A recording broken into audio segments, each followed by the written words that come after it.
God. Hold on. What just happened? I did fix the... We fixed the camera problem. We fixed the camera problem. We fixed the audio problem. We were very productive today. We're ready for anything. Honestly, I'm ready for anything. What's up? How is everyone? Savannah! Listen, did y'all watch the Colleen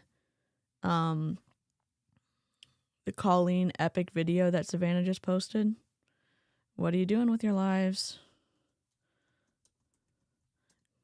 Go subscribe, go watch. I know probably everyone's like, we already subscribed to her. That's fine. That's fine. Jackson, what's up? Hey, Wendy and Marianne. And I know y'all were just hanging out with me over in members only. Running. I forgot to upload the thumbnail. Hold on. Let me upload the thumbnail before I ruin my life. You know when you think you got a dog, a floofy hair in your mouth and it's just your own hair? Yeah, same. Just kidding. Refresh. We are watching New Skin video tonight. It's gonna get a little twisty. We'll take breaks. We'll play sound bits. We'll live our best lives. And I am gonna have the taps on. Let me know if y'all can hear the taps because you shouldn't be able to hear the taps, but you might be able to. Let me know. Don't fail me now, sound people. I'm halfway. It's good. In the editing, I was like chef's kiss, but I forgot the hand part. Hello, Chrissy. And I think I see Amy. Maybe I don't see Amy yet. Oh, yes, there it is. I was like, where's Amy? YouTube's not ghosting. YouTube's not going to get the best, the upper hand tonight. I'll say that. Kazoos. Hold on. Member? Gifted? What do we need kazoos for? Hero! What do we need kazoos for? Give me a little more context. Oh, Nightbot's slacking tonight. Yeah, Nightbot's a little slow tonight. Hero! Catherine? Stephanie? Kristen? Lisa? Al? Howdy hell? Finished work for the day. Let's go. Oh, Amy was at the very beginning. I was like, where's Amy? Very first chat. Oh, we are roasting old skin tonight. We are. Hello, Diane. My new profile picture is giving judgment. Yes, it's the judgment we need for multi-level marketing fluffery. I'm DC. I'm an MLM dropout. We have some technical difficulties, but hopefully not as much as last night. We're going to be reacting to a new skin opportunity video / cult high control group get in the feels video. The rep is from Australia, I think. Anyways, even though we're going to be listening to awful stuff, that we're going to enjoy ourselves because, in my opinion, the accent is incredible. It's way better than my southern twang, I'll tell you that right now. It's so funny because she's in my lap and probably happy, but she looks so disgruntled and I love it. Honestly, if you could send me that picture, I would love to do like a shade, like little meme to pop up. Cheerleading arms for everyone working on assignments. Write those papers. Do. Yes, you can. Do we have any like positive? Oh, we need to do our part to make the world a better place. There you go. Greg says that, and also. And I thought you might give up. Give up? I'll never give up. Give up? I'll never give up. All right, let me play the disclaimer. Oh, I was in 2 MLMs. I was in Mary Kay Cosmetics and Young Living Essential Oils. I am not a fan of health and wellness MLMs. I'm not a fan of any MLMs, honestly. And if you're here and you love MLMs, I used to too. I used to as well. I initially had started watching anti-MLM because I thought I'm going to be able to listen to all of the objections they have, and then I'll be able to overcome them because I can have a conversation, and they're probably the things they're bringing up aren't that true, or they're just nitpicking at little stuff. And then I was watching, and my eyebrows just kept getting closer and closer and closer together. And I watched and I watched and I watched, and then stuff went down in my multi-level marketing company I was in. I had already joined Aaron's Discord at that point, and I'm pretty sure the members knew that I was like waffling back and forth. Broken waffles? Hero. And I got out, and now I'm here. Stuck in technical difficulty land. So, here's the disclaimer. We'll be right back. I just can't let you go. Lord knows that I've tried to. You said I was the only one. No one likes being lied to. You made this mess and left me with the pieces. Now I wanna burn all the bridges between us.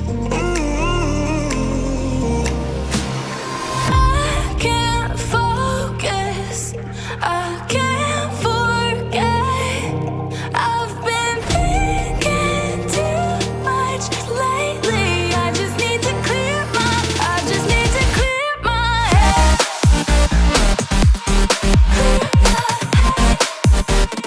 I just need to clear my head.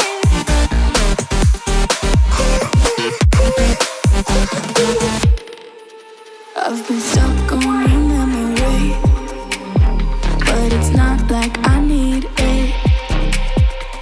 And we may have some history, but we don't have to repeat it.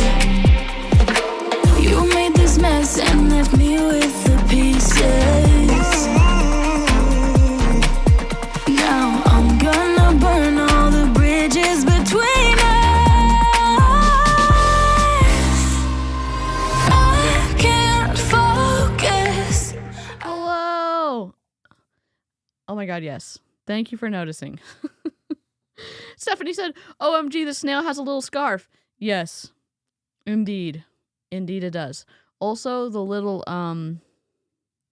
if you missed the members only live where we made that little squirrel at the beginning where we thank members,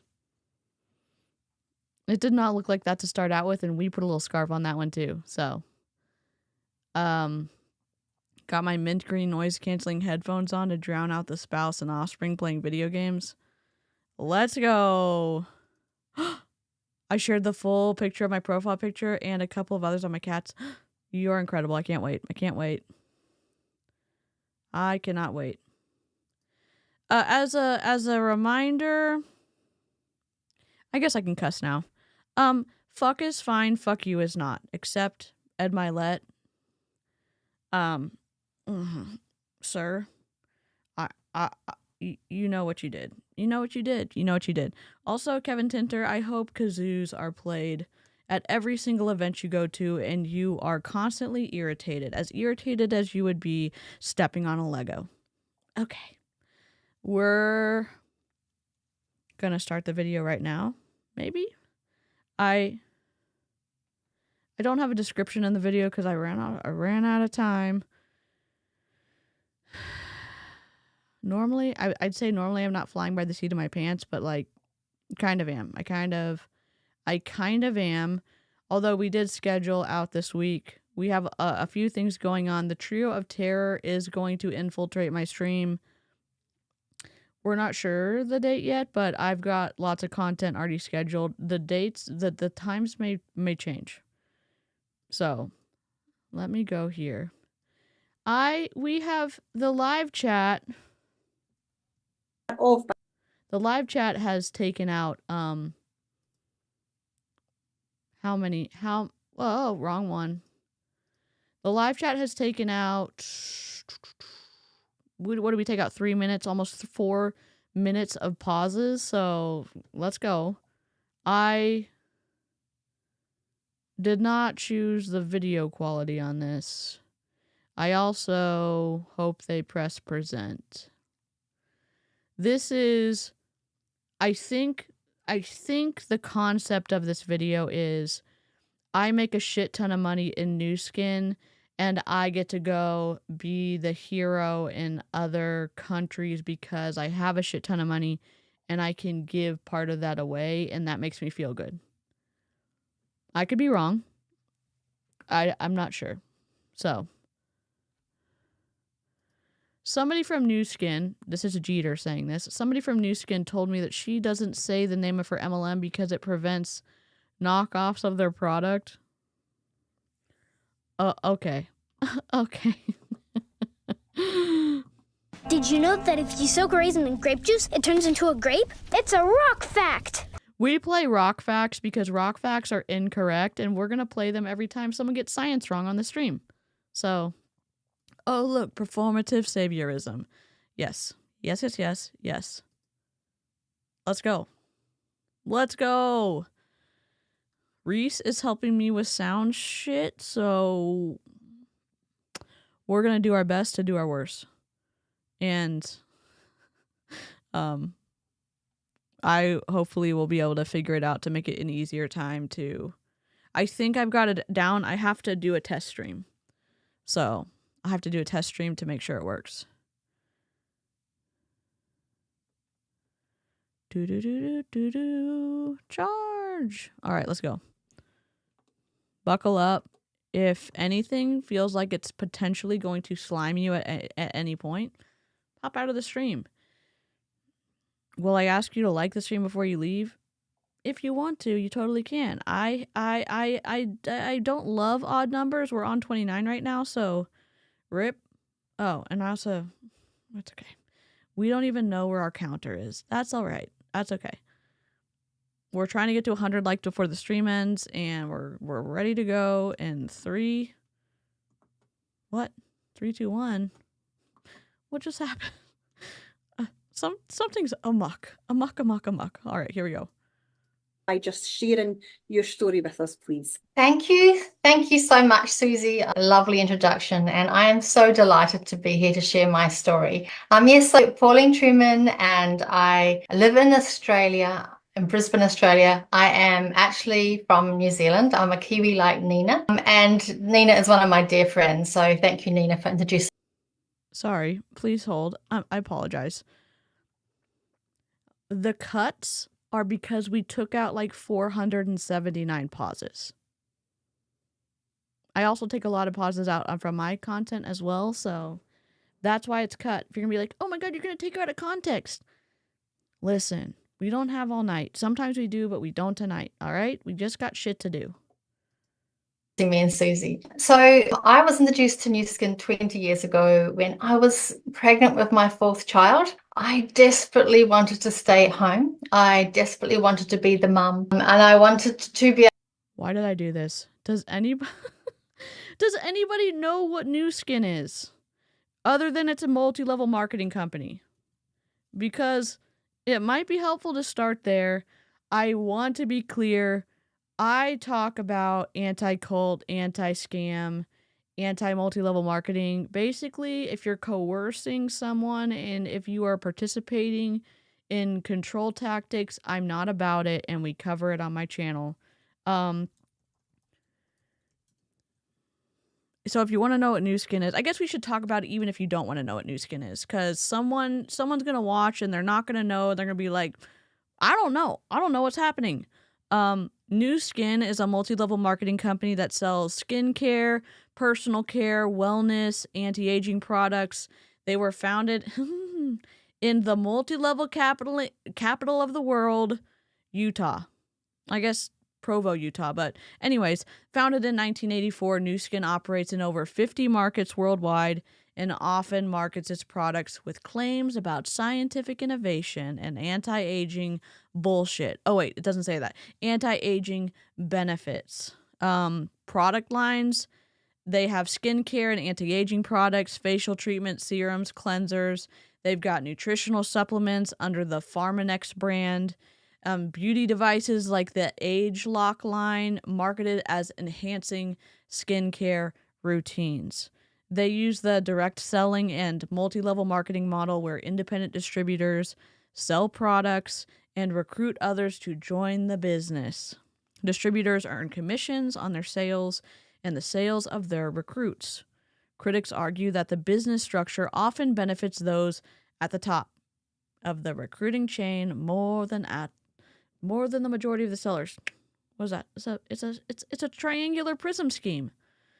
Controversies. Nu Skin has faced legal and regulatory scrutiny for deceptive marketing practices, including claims about product effectiveness and income opportunities for distributors. Some critics also label it as a pyramid scheme due to the heavy emphasis on recruitment.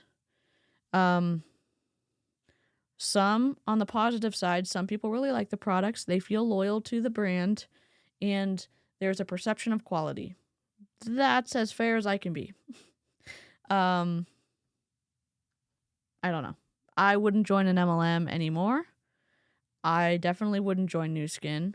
There's better, in my opinion, there's a better way for you to figure out what skincare is good for you.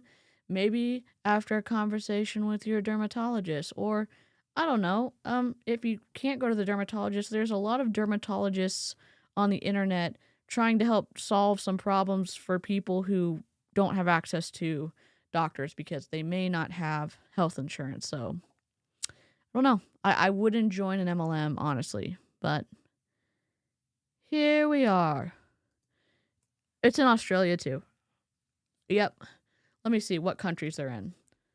What countries is Nu Skin sold in?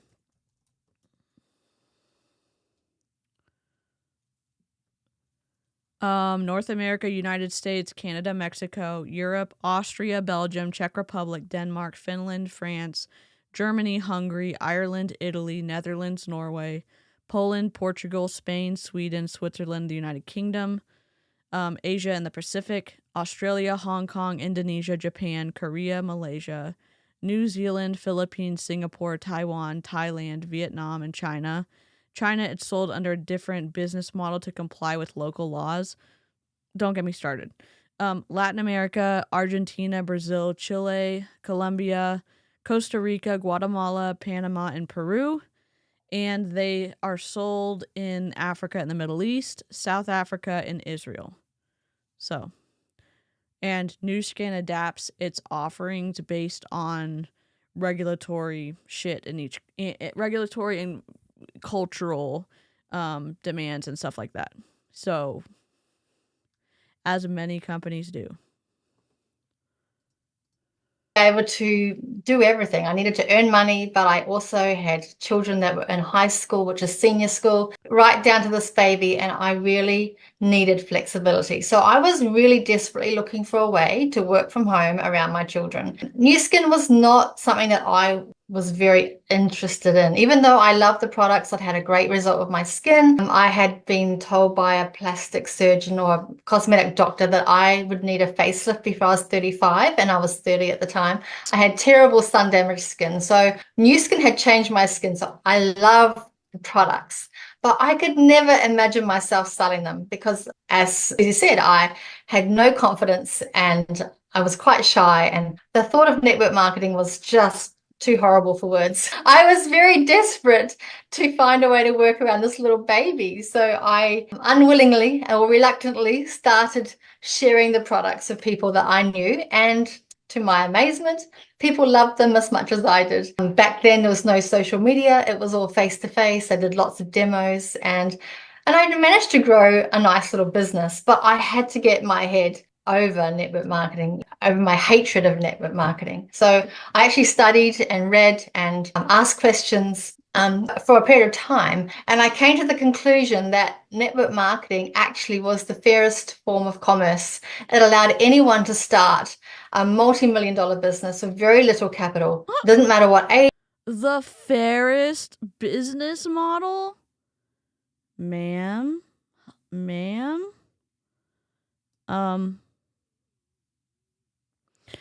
I mean, no. Most people Most people don't make any money or lose money or go into debt for multi-level marketing. And it's not a percentage you think. It's not 50% fail. It's not 60. It's not 70. It's not 80. It's not 90. At one point, I think it was 90, over 96, 97%. That's a shit ton of people. A bunch of people don't do well. And you're going to say, it's the fairest business model out there? Where's a rock fact? Do we need a rock fact? Because, oh no, Mulan, here you go. All right, that's it. Dishonor. Dishonor on your whole family. Make a note of this. Dishonor on you. Dishonor on your cow. Ma'am. Oh my God. Wear sunblock. For the love of my sanity, just wear sunblock. If you're going to be in the sun, that's a great way to protect your skin from damage. Coconuts, tell them about it. Here you go. Also, hello, coconuts. Oh no, where's my coconuts? I've got a lovely bunch of coconuts. Dee-dee-dee-dee. There they are, standing in a row. Big one, small one, some as big as your head. There you go. You were, what stage you were, doesn't matter what background you were, it was really up to you as to how big you grew it. And so for me, this was the first time that I would have a business that had no ceiling on it. I was able to start a business and not have. It's a business with no ceiling on it, but it's not necessarily your own business because you're an independent contractor, and the company, Nu Skin, can cancel your contract at any time for any reason. So, okay. It's your business. All right. Okay. I disagree. I have I don't know. This is the bad place. Have someone else tell me how much I was worth. And I thought, man, maybe You're worth commission only. Your worth is not based on your money, but you're saying someone's not going to tell you how much you're worth. Sure. In multi-level marketing, most people don't make any money, they lose money, or they go into debt for multi-level marketing because of tactics. Well, one, the business model's broken. So in her downline, what is her name? maybe I could do this. So I began to. In Pauline's downline, whenever anybody makes a purchase, for the most part, she gets paid. She gets paid a commission when other people buy product from the company, not when those people sell a product to a customer. Sure, if they actually sell to a customer, fine. She gets a commission, but she also gets a commission if they inventory load. And she doesn't have to wait for her downline to submit a customer ticket that they moved product from them to a customer. She gets paid. She gets paid. So if they can't move product to the customer, the uplines don't give a shit. They don't. Other than if the person in their downline gets so discouraged that they end up wanting to quit the company, then they start to care about it. In my opinion, look at your own compensation model. Look at what you're being asked to do. And I guess I'm asking you, what's your profit and loss statement? How much are you making? How much are you bringing home? How much are you paying in taxes? Did you know those trips that you're quote unquote winning are deferred income and you have to pay taxes on those? What fuckery is this? The business quite seriously, and I got to Blue Diamond by 2011. One of my passions in the world has been always about looking after undernourished children. I've always supported compassion and different organizations, and I actually went to Cambodia when I became Blue Diamond. Took my family. We went to Cambodia for 6 months and we volunteered in orphanages and schools because that's who I was and that's what I was passionate about. So I loved nourished children. I didn't understand how powerful it was, but I became an ambassador before I became a Blue Diamond, and So if you make a shit ton of money in your multi-level marketing, you can give money away. And I guess culturally, I know there's some twistiness that plays into this going and helping other countries. There's a lot of organizations that do a lot of good that don't destroy or erode the culture of the group that they're going to help. And I, number one, I question whether this using this as a sales tactic it feels slimy to me.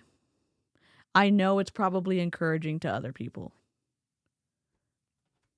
Yeah, that's a good question. Let's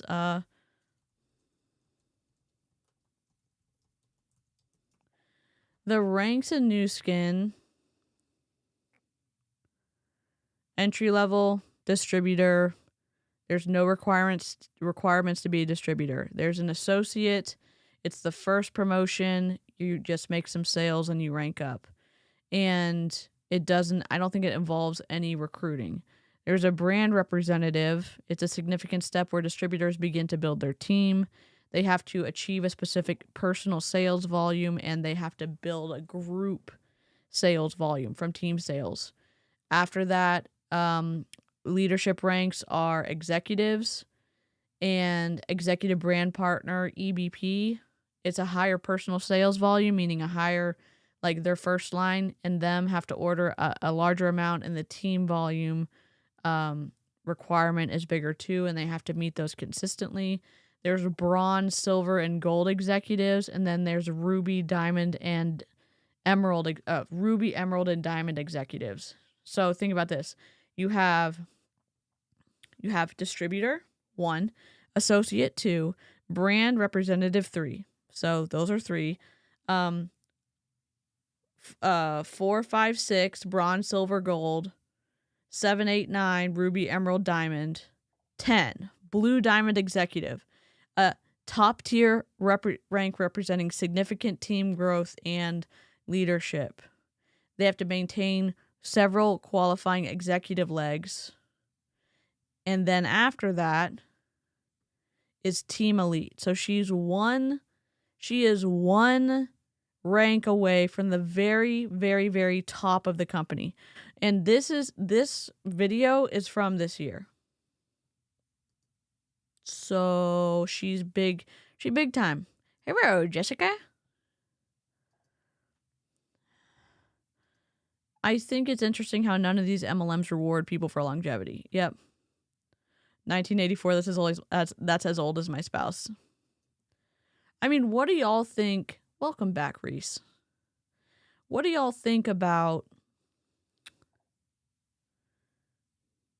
if y'all could do it, if y'all could present a side for and against going and doing mission work or serving in other countries, what would be a positive thing you could think of from someone doing it, and what do you think the negatives could be from that?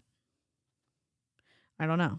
I think, again, if you're eroding somebody's culture, if you're positioning your culture as better than somebody else's culture, I mean, if human rights are upheld and observed, meaning humans have equal value, I say that because I know there's some cultures that where one gender suffers way more than the other one, and that's like built in to either their religion or their culture. So I'm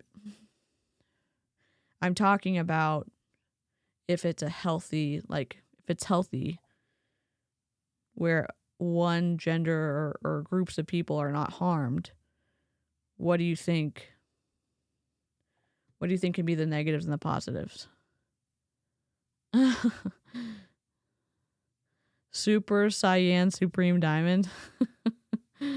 Wasn't New Skin what that guy who did that big doctoral study on MLMs joined for research? Yep. John M. Taylor? Yeah, I think it was New Skin.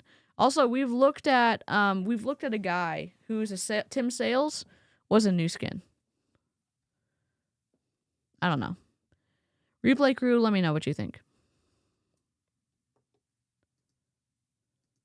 has always been one of my passions. I'm so grateful the company is so generous. So it really aligns with my values. So shall I just continue on to my Malawi story, Susie? Pauline, if you could, that would be amazing. And thank you so much for everything that you do for OTG Down Under, everything that you do for Nourish Your Children. It's absolutely incredible. And thank you so much for joining us on a Sunday as well to share this story. So yeah, as you said, you were fortunate enough to be selected. Let me ask you this. If you live in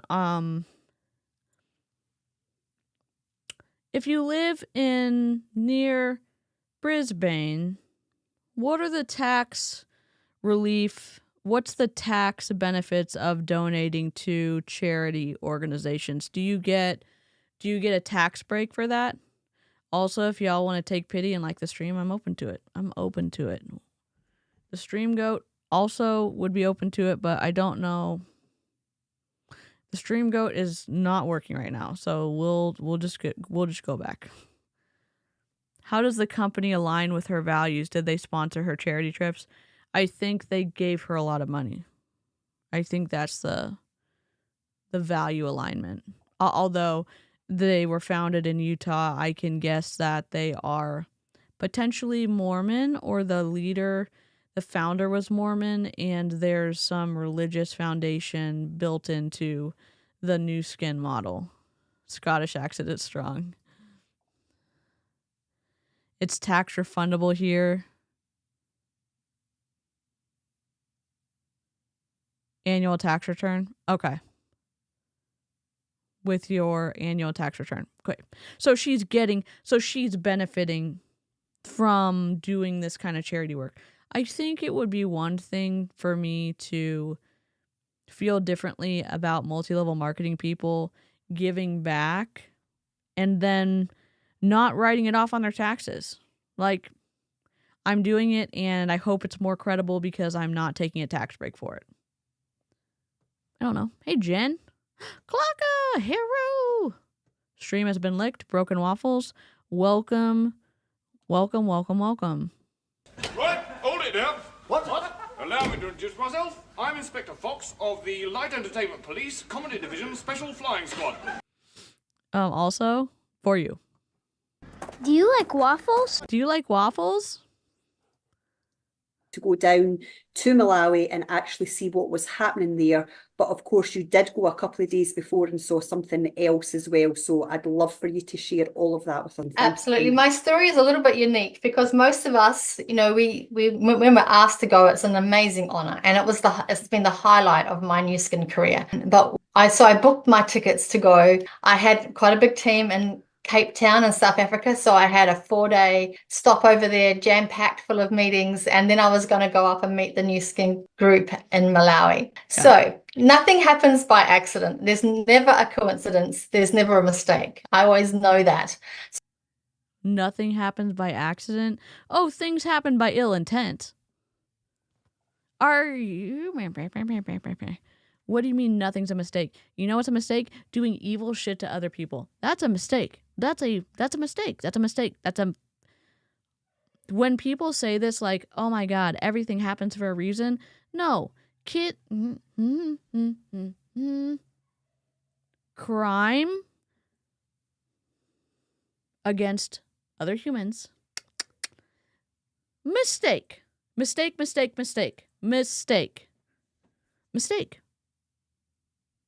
It shouldn't have happened. I don't like it. I don't like it. I also know that I like having rules that apply to everything. I don't know if that is possible, but this seems like fuckery. Yeah, I could look at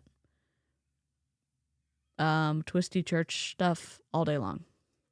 Also, like, let's just take a quick detour. If you are like, oh my God, what are we talking about? This is like, we're supposed to be looking at anti-MLM. This is the bite model of authoritarian control. It's the influence continuum. It's from the bite model of authoritarian control.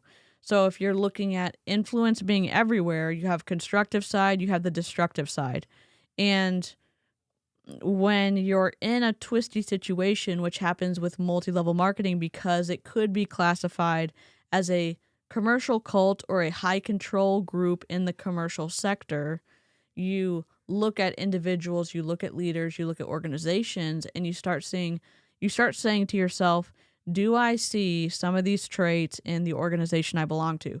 Do I see some of these traits from the leader that I'm following? Do I see some of these traits from the individuals I am around? And a lot of times, in my opinion, you see a lot of the destructive traits in multi-level marketing, in twisty religious organizations, in politics, in family groups. Did you know family groups can be cults? Like not more than not like you could be as small as like I think 1-to-1 can be a high control situation. So when this happened to me, I just couldn't understand it. But what happened was I was traveling on a New Zealand passport. My travel agent thought I was traveling on an Australian passport, and apparently I needed a visa. And so we had the first stopover 5 hours from Brisbane at Perth. My name was called out over the loudspeaker in the airport. So I went to the information desk and they said to me, "You have no visa for South Africa. You cannot go to South Africa." And I was like, do I need a visa? I didn't know I needed a visa. No, so I rang my travel agent and she just said, "What passport are you traveling on?" I said, the only one I have, I sent it to you. It's a New Zealand passport. And she just about died because she knew that a New Zealander couldn't go to South Africa without this very complex visa. So I had the choice of two things. So New Zealanders can't go to South Africa?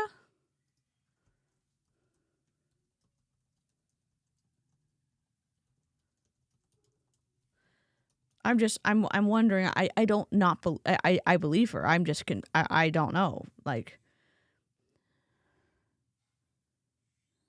as of now, New Zealand and South Africa. Oh, New Zealand citizens need a visa to enter South Africa for certain purposes.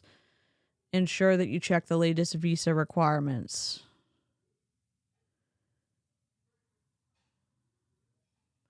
I don't know. It says that they're maintaining normal diplomatic relations now, so I don't know. I have no idea. Yeah, it's wild. The top recruiter in Young Living is Mormon. Obviously Gary Young was Mormon. Wife Mary's Mormon. And I'm not equating Mormon with unethical people. They're really good at it because they're good at networking. They learn how to do it from a young age. There is some coercion. There's some unethical, there's some destructive influence in all religious organizations, but they end up being very productive in recruiting people, I guess. So one, I could go home and miss the whole thing. Or the airline said, only thing we can do is send you straight to Malawi. So you're not going to South Africa. You're going straight to Malawi and you're going to be there 4 days early. And I was like, oh my goodness, will I be safe? What will I do? Where will I stay? I was not prepared for this. I was having a bit of a panic attack on the plane. So I chose to do this, even though I didn't know what I was going to do. My travel agent. Visa can be for longer stays, work, etc. So depending on her reason for travel and where she is going, she may have in fact I'm sure like that was the case. I was just surprised. Oh my god. I'm just gonna do a stream where I just like cut my hair on stream. I mean it's like because she'd made the mistake, thank goodness, rang ahead and made a few arrangements for me. But I landed in Lilongwe Airport in Malawi, still a little bit stressed, thinking, oh my goodness, what am I going to do? Am I going to be safe? And I was waiting in the arrivals hall in this airport, waiting for this driver that my travel agent had arranged for me. And I was watching these most beautiful people, and they were greeting their family and their friends, and they were singing, and they were dancing, and they were loving, and there was joy. And I was like, these people are beautiful. I can do this. What am I worried about? These people are beautiful. I can do this. What am I worried about?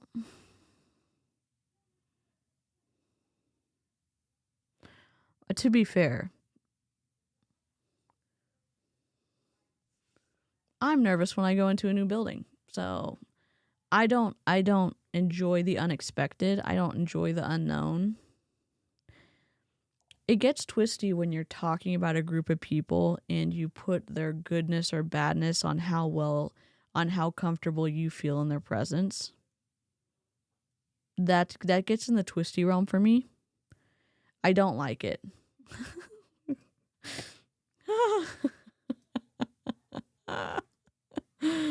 Oh, don't worry. I won't. I mean, if I cut it on stream, it'll be for members only.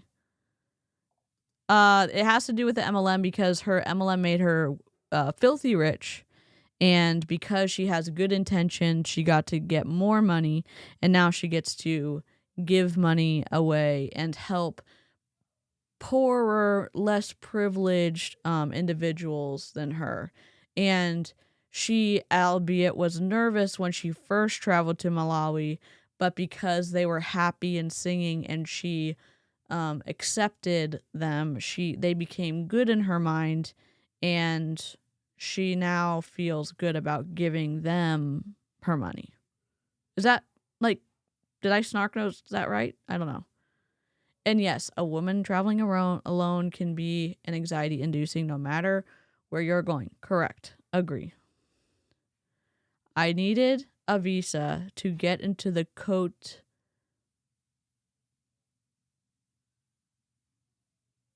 d'Ivoire on a USA passport, and it was super stressful because everything in the airport was in French and I can't speak French. Yep. I get that.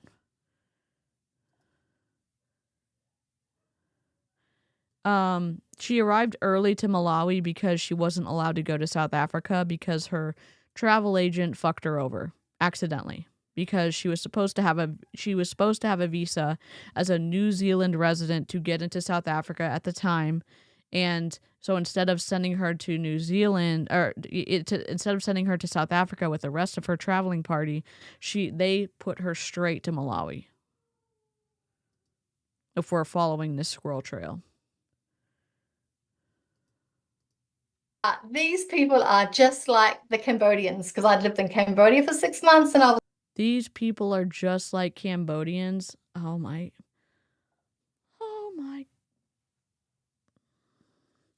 It's giving the kind of infantilization that Jessie Lee used to do with Avi a little bit. Also, a little bit of the, I don't know, a hint of potential racism. I don't know. The Ivory Coast, I have a bunch of family there.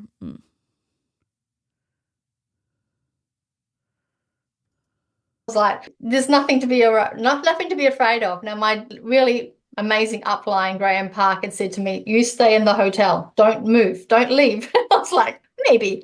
So I got to the hotel and I just went straight down to the desk and said, "Please arrange for me a reputable, safe driver because I want to see Malawi." And so I would be so panicked I would be on the phone with the consulate to at least try something. For sure. So they must have been going to South Africa for some type of MLM trip. This is wild for me because my parents have done international mission trips and it's very cringe. I've been on a mission trip. And after having been on it, I know there's ethical ones out there too. What happened on our mission trip was not ethical, didn't involve informed consent with the people that we were interacting with because long story long, it was a mission trip to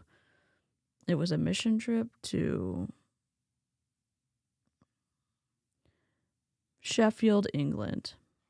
It's a long, long story that we're not going to get into tonight, but I know there can be ethical organizations going into another country. I would say it's difficult for some religious organizations to live in the confines of those ethics. So, rip.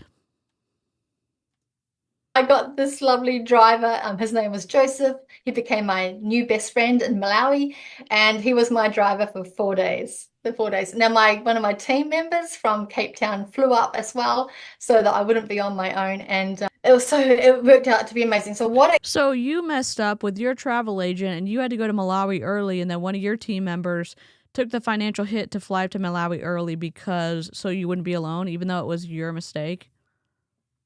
Okay.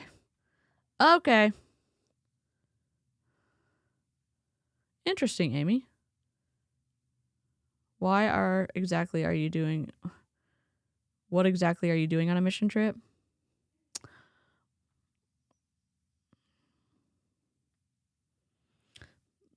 The ethical Christians in the chat can correct me if I'm wrong. I would say that the number one goal is to convert people to Christianity or Mormonism, or like what other groups do.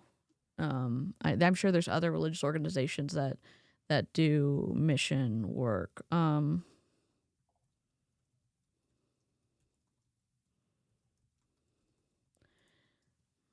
I would say the secondary goal is to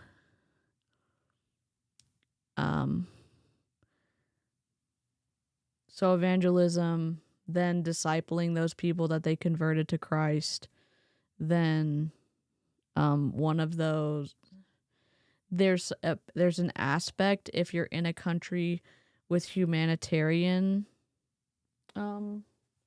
needs, so meeting the physical needs of the group. Unfortunately, it's a little bit twisty because you come in and you address the humanitarian needs first, and then it is almost a coercive environment because these people may need food or clothes or clean water or whatever, and they go and dig a well or whatever it is, and they feed, they bring medicine, whatever, and then it's like you're grateful, and then they tell about like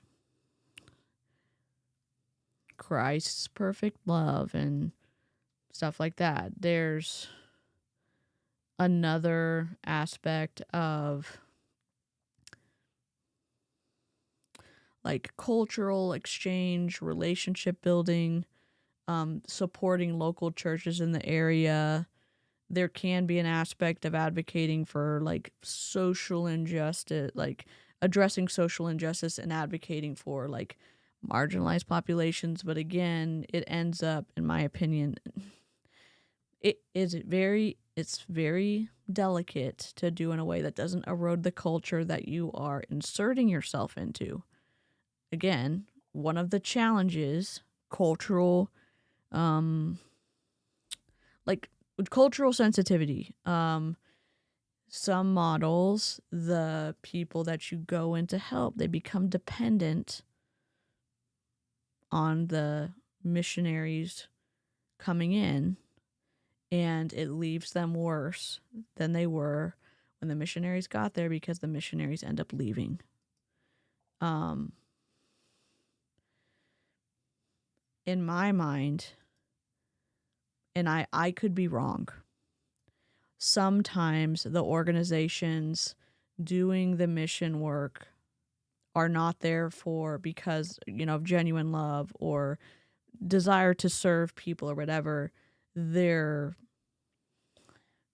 They could be there for gain aspects like monetary, personal, organization, whatever it is. So if you've never been, and I'm not trying to dissuade you if you're like, oh, I want to become a Christian. Okay. Don't forget your ethics.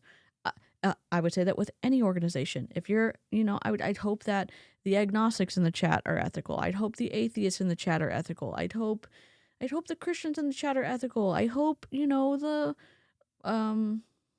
Muslims in the chat are ethical. I hope the Jewish community in the chat is ethical. Like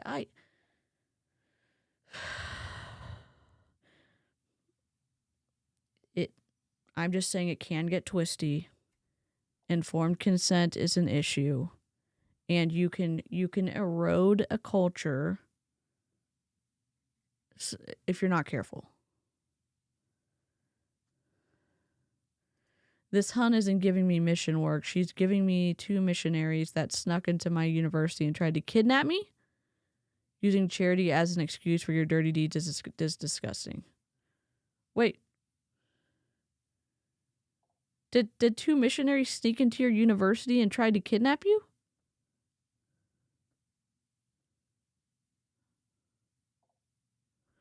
Wait. What? Did I just not understand that? Oh, it's raining here. Sending big hugs to everyone. I wish it was raining here. I love the rain. It's a complex history, and conversations definitely need to be had about how to help and support communities in need ethically and respectfully. And again, like respectfully respecting the culture that you're going into. In just the way this lady's talking, it's like, oh, I can connect with music and happy individuals, so I'm going to put them in the good category instead of the bad category. What? Just because I say missionaries because that's what they said they were, but who knows if they actually were. I stopped believing them when they began demanding my address and to get in their white van. What if it was the Moonies? If y'all don't know about the Mooney cult, holy shit. I'm sorry that happened to you. My brain got a little distracted because I'm shocked. Oh my God, I'm glad you're okay. I mainly find them problematic now because we had to fundraise all this money from our local community, mainly low to middle income, to fly out of the country to do good. That's a great point. It's like, what about like feeding hungry kids at schools here? I'm not saying quote unquote America first. I'm saying, okay, don't go fuck up somebody else's culture when your kids are hungry here. Like, all these churches are doing all this stuff outside of the United States, which is potentially problematic if you're going to mess with somebody's culture. But like, okay, so unhoused population, they need help. They need to, maybe access to clean water, like basic human needs, basic human food. And kids who are going to school hungry because they don't have food at home. Like, what? It doesn't make any sense. To go on my mission trip, it was $2,000 each kid. Each kid that went, $2,000. So there was like 14 kids that went on the trip. There were adults. And I think the church paid for the adults to go, but the kids had to raise the money. And then all that money could have like gone to a school and been fed kids all year long. I don't know. What about clinic? What about supplying a clinic with medical supplies? I don't know. And I'm not saying that people need health care or people need access to good surgeons. There's a it's a Christian organization, but I think it's called Mercy Ships.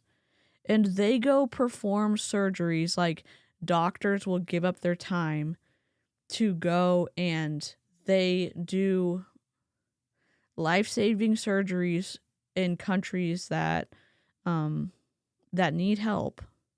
They do it for free. They'll do like cleft palate surgeries. They'll help with the recovery and stuff like that. Like, there's good ethical organizations out there. Don't burn my channel down. It gave me was 4 days before the new skin trip started to actually see Malawi. And so I said to Joseph, I want to see the people, the villages, the schools, the orphanages. I want to see what it's like here without New Skin's funding. I want to see anything that's not New Skin. I want to see what it's like really without all that. Oh, so New Skin was taking them to Malawi. Interesting.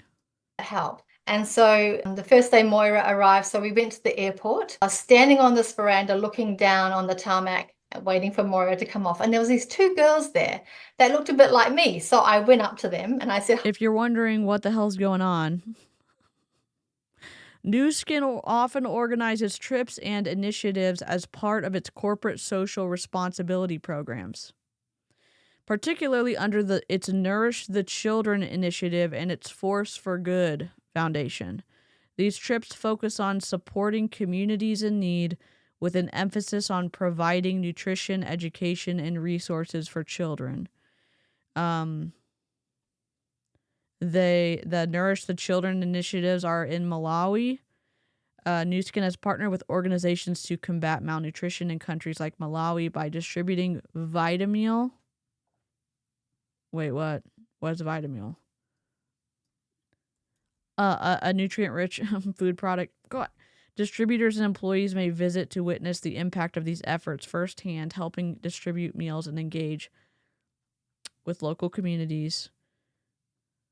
Trips, community development projects, installing clean water systems, building and renovating schools, supporting local healthcare initiatives. Okay, immersed experience for distributors. Some trips are designed to showcase Nu Skin's charitable work. Participants often return with stories and experiences that align with Nu Skin's Force for Good branding. It's obviously PR focused. Dependency concerns is one of the critiques. Reliance on external organizations for food or aid can sometimes hinder local self-sufficiency.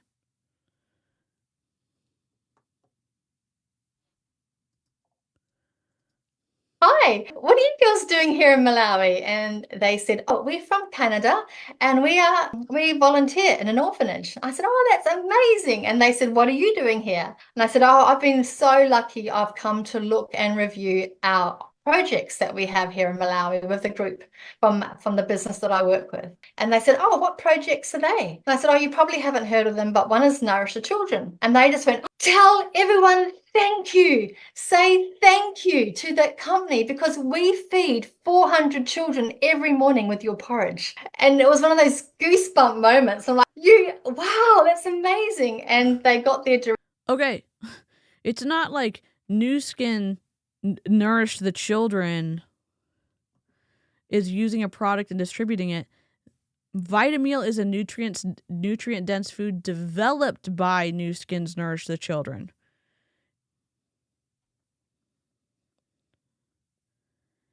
The meal comes in a powdered form that can be cooked into a porridge or rice-like meal. Ingredients vary based on regional dietary preferences, example, rice and lentils in Asia, maize and soy in Africa. Produced in facilities with oversight to ensure quality and adherence to nutritional standards.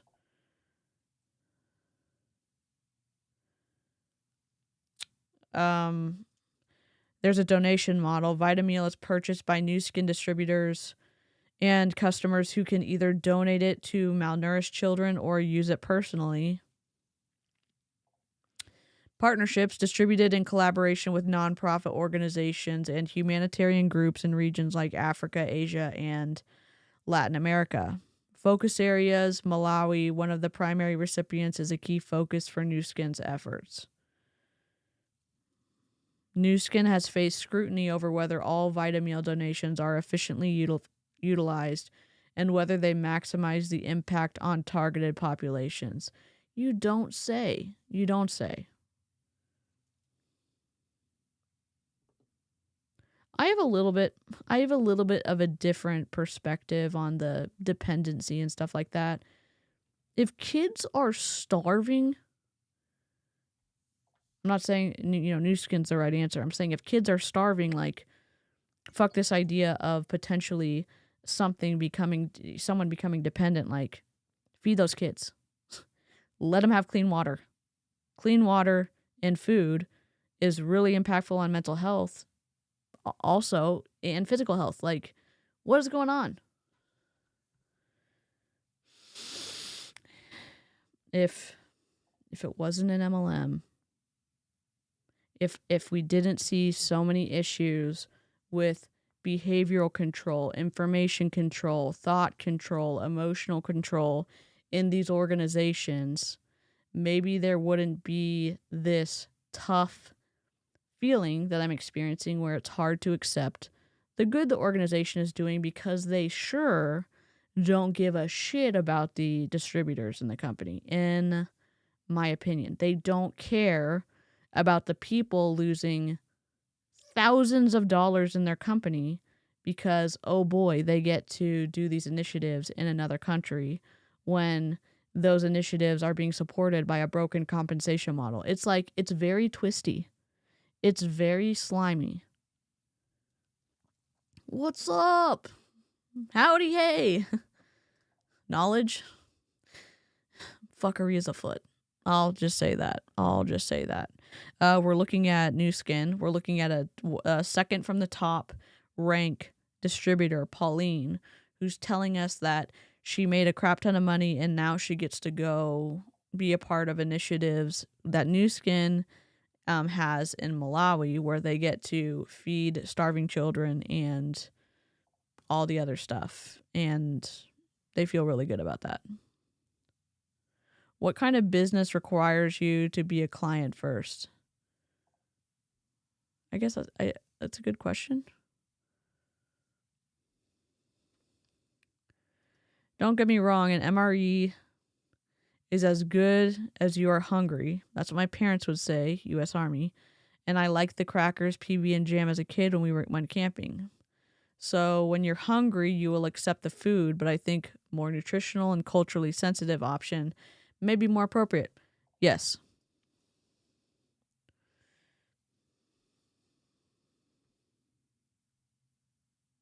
I mean, first before being an employee. Okay, yeah. Yep.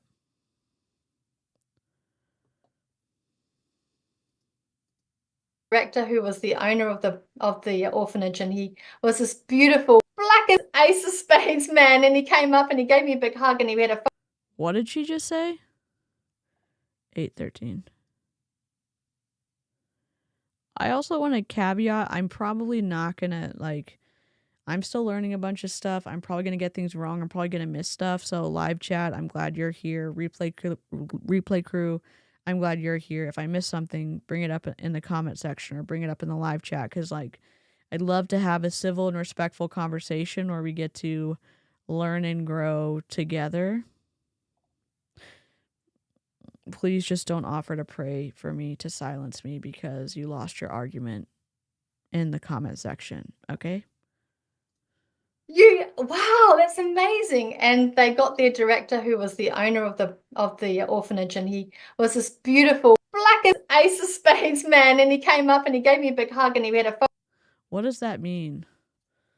What does black as ace of spades mean?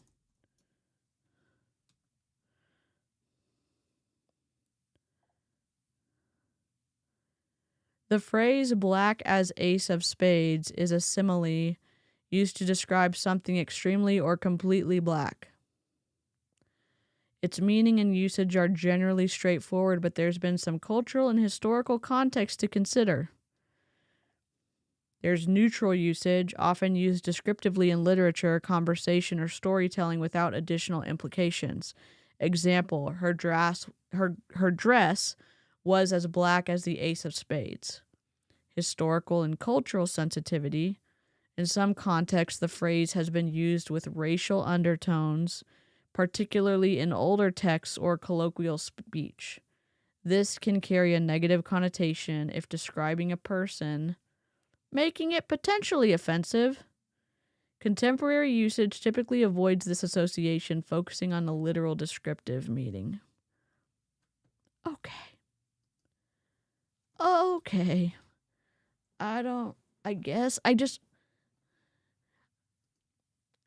I'm a black woman. I'm a black as woman. I heard it my whole life. Do you find it, if this is not an insensitive question, if you're open to answering, do you find it offensive when someone says that?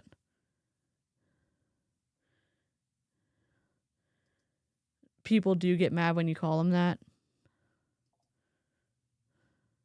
Okay.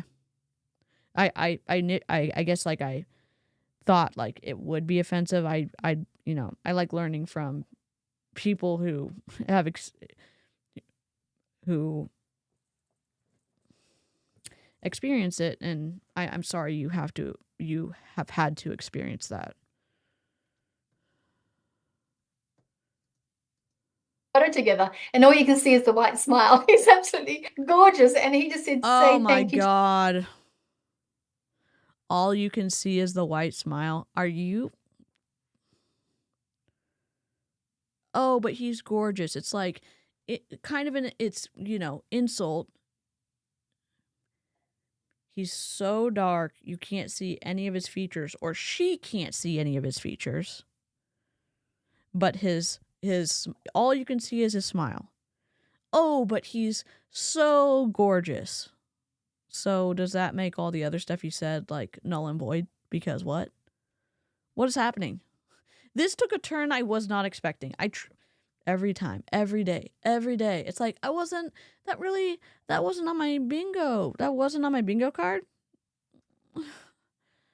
Oh yeah, we're gonna do our best. I mean, her name will be in the description when I figure my shit out.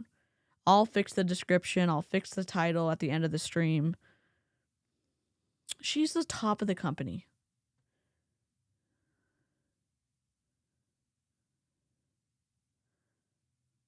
Bruh.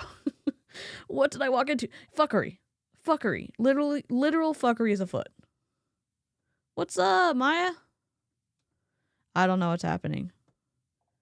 It's not just a backhanded compliment. I guess that is a backhanded compliment, but it's like, I'm gonna say something offensive, and you're supposed to be okay with it because I said something positive.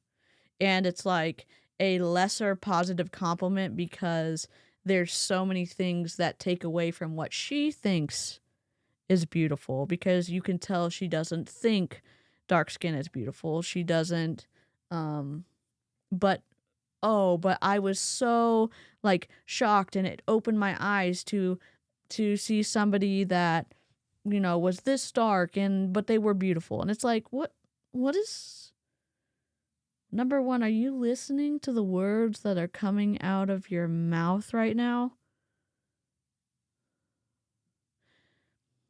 I don't know what her growing up situation is. I hope that as maybe we've been able to have conversations here on my channel, I've learned a lot. I know some of y'all are like, oh, I didn't know that. Or I'm learning that too. Or I like the idea of being able to have civil and respectful commentary, conversations where we can learn stuff. I mean, I wish it wasn't me reacting to this because, like, I don't know a bunch.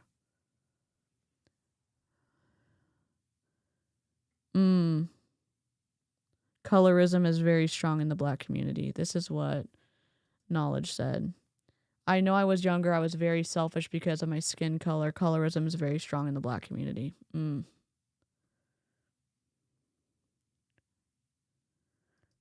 If you're in the group, never compliment the color of someone's skin.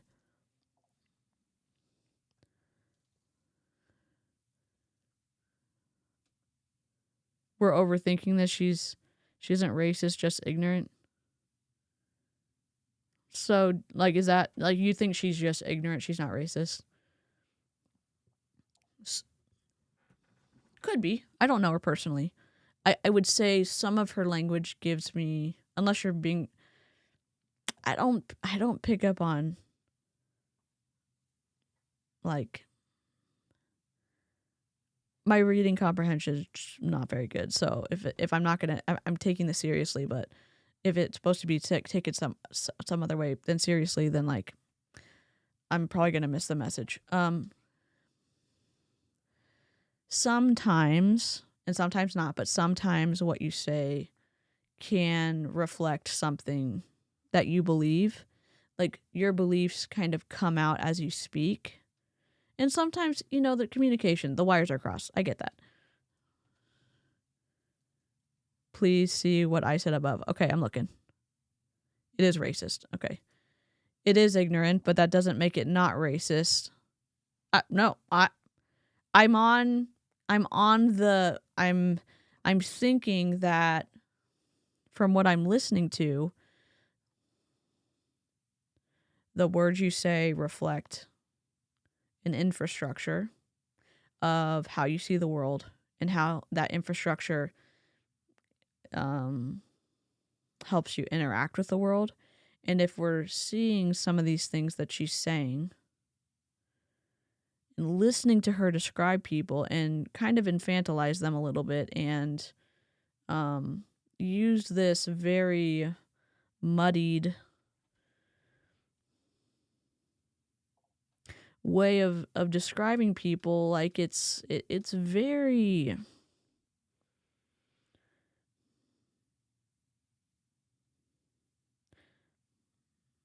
it's disheartening, I guess, is the best way to say it.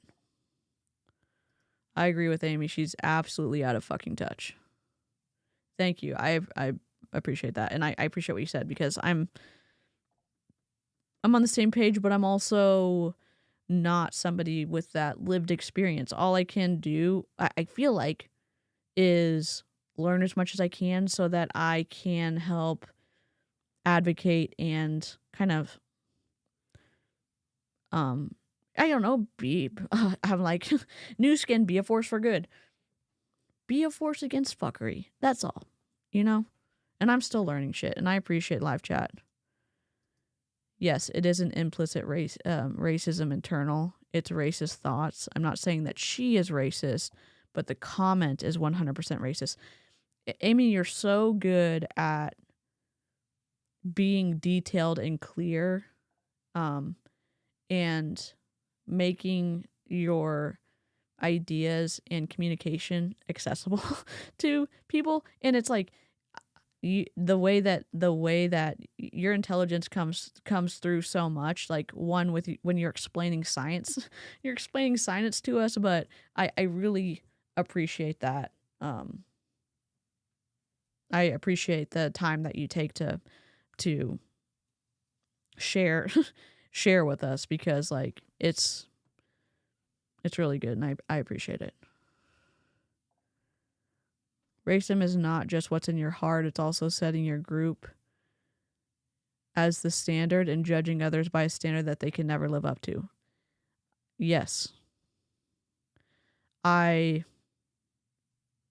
more that I am learning, the more that I, like, not that I can ever fully understand, but I feel like you can do your best to at least make yourself aware of the struggles of others. So if you see injustice, you can stand up, or if you understand, the more you understand about racism, then you can speak up when you're confronted with it, because maybe you didn't grow up with that experience or being exposed to that, like you had that privilege. And then as you learn about it, you can say, oh yeah, like we're not doing that here. Because you can help advocate for other people. Oh my God, I almost forgot to submit my paper. Oh, go submit your paper. Anti-racism is about calling out the blatant, obvious, intentional racism, but it's also about calling out the implicit biases. Yep. And the cool thing is, in my opinion, when you can have conversations with people, instead of us screaming at each other, we get to say, oh yeah, like, I can relate to that because I've done that. Or I never thought about it before, but now that I am thinking about it, and now that I've had a conversation with someone, it's like, oh, I get it. I get it. Maybe not in a full sense, but it's like, maybe you can start unpacking stuff.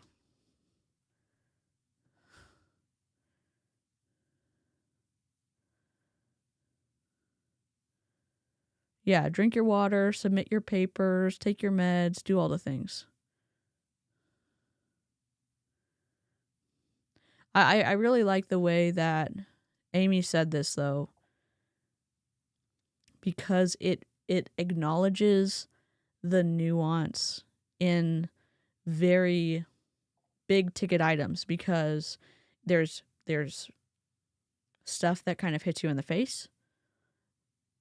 Obviously not where the idea wise mean, or like actions of other people, and then there is nuance and subtlety that kind of seeps into the cracks.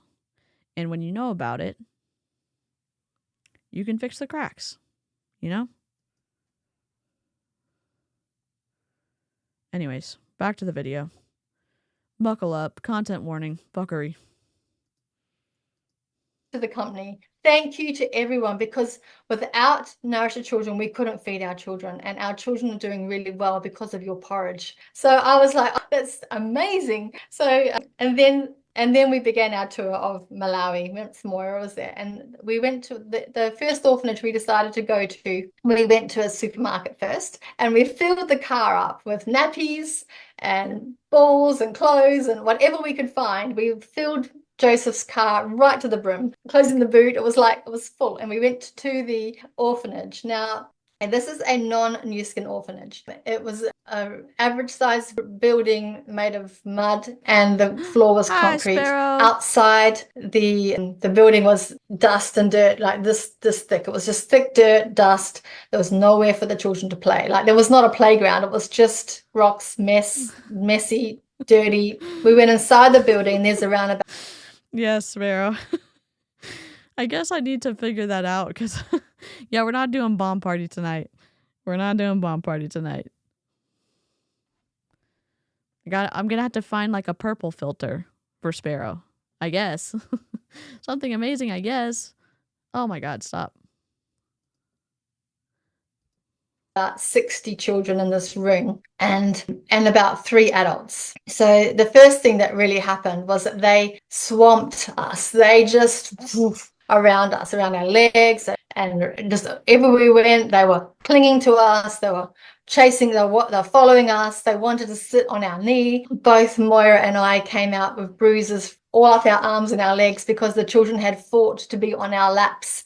They had fought to be held. They wanted to be cuddled. There was not a moment that we didn't have several children on our laps. The hard thing for Fung said, bloody racial riots, a lot of deaths and atrocities, not cussing, characterize a significant era of my country's history. But the government thinks the way to prevent this is to not talk about it. We need to discuss race relations, even if they are difficult, and call out racism when it happens. Otherwise, it will just happen again. And I really appreciate that about the live chat, that we can do our best to be civil and respectful and passionate. I know some of y'all, I can feel the impassioned, words that you're writing. I appreciate it. And y'all don't have to spend your time here, but you do, and we get to grow and try to be better humans together. So that's hella cool.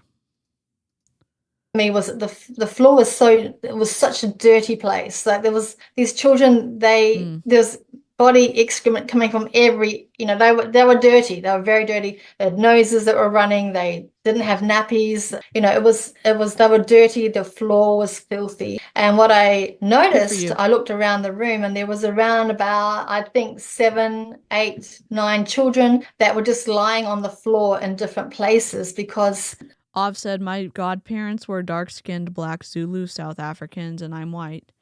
But I would never think to say the kind of stuff she said to or about them.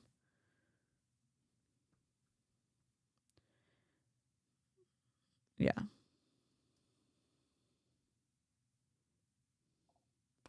Kind of wish the U.S. had educated us about anti-Semitism and fascism before we got here, but here we go. Yeah. The cool thing is, we get to speed up our learning process, and I wish that it was different. None of this helps sell it. The twisty part is it does. The twisty part is that somebody's going to watch this and they're going to say, I would love to give back. I would love to be able... There's some people that do. There's some people, and some people who are watching the stream, even setting aside the white savior aspect, you could say, I would love to give to people or to help people or to meet a need because I have a lot of privilege. I have abundance of income. I have whatever it is. And you can say, how can I help? And this lady's saying, not only am I helping, my company's helping. And not only is my company helping, I make a lot of money and I'm giving my money to it too. And wouldn't you want to be a part of a company where there's an unlimited potential and they've still got their souls intact? Because look at what we do. We go to other countries and we help them and we feed children. Feeding hungry children is important, whatever country you're in. Having clean water is important. Having access to medicine is important. Using this whole twistiness to sell your multi-level marketing opportunity, in my opinion, is fuckery. It's emotional control. It's not necessarily thought control. It's probably emotional control the most. Yes, if she is supposed to represent her company, I would not accept help from either with a 10-foot pole, purely based on the shit she said. Yep. And the twisty part is, I'm going to go back to the screen. We've seen reps in the wild say absolutely awful things about humans. And then when you go to the company and you say, hey, you know that code of ethics that you have posted on your website? Look at this video and tell me she didn't break he didn't break every single code of ethics that you say you stand for. What are you going to do about it? Oh, we'll open an investigation. Okay, so code of ethics for anybody who doesn't earn any money in the company, and code of ethics doesn't apply to anybody who earns you a shit ton of money. Got it. Okay. That's fine. You're not going to do anything. This person's still saying, hey, I'm this kind of rep. And they're saying this awful stuff that, yes, looks bad on her, but it also looks bad on the company. It looks really bad on the companies when they don't say, like, no. Because they want to make money, in my opinion. They want to make money. I know I'm glitching. I'm going to get a new cord. This is better than it's been, though. It's better than it's been. Yes, she is using it as an advertisement. This rubs me wrong because it feels like she's using it as an advertisement. She absolutely is.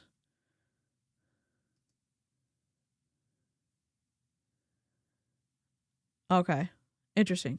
So it depends on the clientele. Some people intentionally use dog whistles for compassion from the respective groups / bigots. Okay.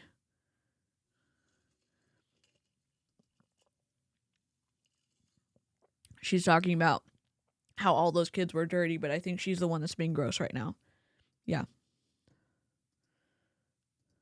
A lot of these orphans are impacted by HIV. So a lot of them aren't very well. And if it was your child or my child, we would have taken them to hospital. They would not be lying on a very dirty floor, concrete floor. But there's no hospital to take them to, and there's no one to take them to a hospital. So we had to deal with that. And out of the 3 helpers, the main one. We had to deal with that?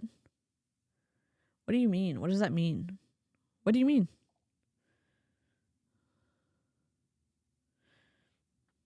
What does that mean? You had to deal with that. What does that mean? What does that mean? I've got like a million questions. This beautiful woman they all unpaid. They just volunteer. She had 2 little twins, about 2 years old, on her lap. They were very unwell. They were feverish. You could see they were sick. They didn't move for the whole time we were there. We were there for many hours. Have you ever seen a 2-year-old not move? They were just sitting there on her lap, just didn't move. They weren't well either. A lot of the kids were well, but they were just very dirty. They were very needy. Very dirty. God dang it. There's a lot of kids who are dirty here because they're playing they're playing outside. They're less than because they're dirty? They were well, but they're really dirty. They were well, but they're really dirty. They were well, but they're really dirty. Oh, what? You know, I didn't think she was gonna be this anger inducing, but here we are. For attention. And so I can't tell you how much we had to, hold, hug, talk to, spend time with them. We took Joseph in with us, who was a young dad himself, and he was playing with the kids and they loved it. They just needed this attention. I said to the main... Children need contact and like develop not just when they can play, but when they can connect with people, and like kids need that. Of course they need it. And she's like, oh my gosh, they just wanted to like keep playing and keep connecting. Like kids want to connect with their people. Like I say their people, like their parents, and again, they're orphans. Of course they wanted attention. It's natural for kids to want attention and to be loved and to be cared for and to receive positive, healthy attention. You chicken nugget. You know what? I love myself. Even though I look like a burnt chicken nugget, I still love myself.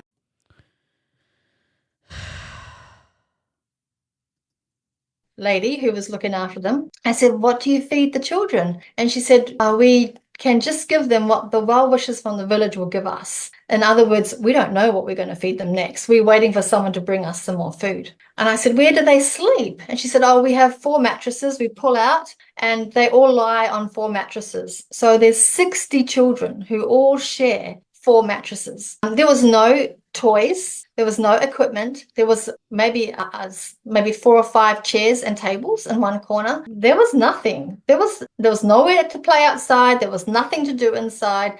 There was a table. They used to all climb. They all climbed on that and jumped off, and kids playing. But they weren't being taught anything. They weren't being stimulated. Their needs weren't being met in any way. I mean, they were being partially met because they're in an orphanage to try to keep them safe because they don't have parents. So they have a roof over their heads and they get probably more food than they would get if they were on the streets. So you're saying that none of their needs are being met. Sure, kids need to be able to play. They need to be able to not be hypervigilant and worry about danger. They need to, yeah, I'm eye rolling. I'm like,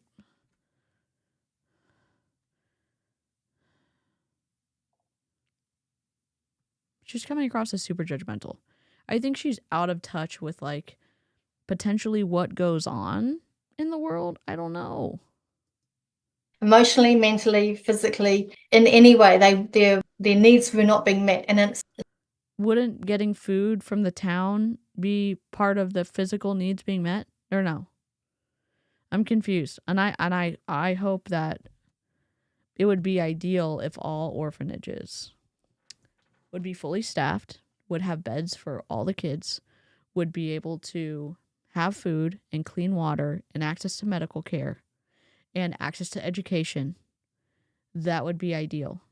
And again, we're sitting here and someone's going to listen and say, I want to be a part of a company that does good. I want to be able to help kids who are hungry. I want to be able to help kids who need medical care. I want to be able to help kids who need clean water. There's a lot of things in people's hearts where they're like, wow, you're suffering. Can I do something to help you? So it's not unreasonable for that part of what she's saying to connect with people, even though she's being racist. What's up, Thumbs Downer? Welcome to the shit show. It's not the carers. One of the carers was disabled, and he just had one of those amazing little backpack things they have, and he had a couple of kids in his backpack. He was just carrying them around. He was a disabled man. So, this is horrific. Now, the thing is that there are 1 million orphans in Malawi, and we feed 100,000 every day. which is amazing. But there's 900,000 orphans that are not getting fed. And this is what we saw. We saw the ones that were not getting fed, the ones who were not getting taught, the ones that were not getting any enough. It's interesting. She said this man was carrying around 2 kids in a backpack and he was disabled. As if people who have disabilities can't add value. Like, what's the underlying statement? Because I don't necessarily understand what people mean a lot. I've started to say, did you mean that positively, neutral, or negative? Which is very, like, robotic, but I don't know. I have no idea. I'm really beginning to dislike her. Yeah, I think we've passed the point of no return. Thumbs downer, what's up? Anyone want to pop up the thumbs up? That would be cool. Care, and this will be etched on my mind forever. I will never forget these children because it's something that if only there was something we could have done. We need more donations, and that's what Newskin said. When I talked to Steve Lund about it, he said we just need more donations. We don't have enough to feed anymore. And so it's not that Newskin don't want to, it's just that there isn't enough donations. So if we were able to give more. Oh, there it is. Your CEO is probably getting paid so much money, but Newskin doesn't have any money to be able to feed more orphans. Okay, so you can, if you didn't know this, please hold. Just hello, haters. Hello, darkness, my old friend. Newskin, you buy products from Newskin, and then you get to feed a kid. So if you buy more Newskin products, you're going to be able to feed more children and get that number up from 100,000. So it's a guilt trip.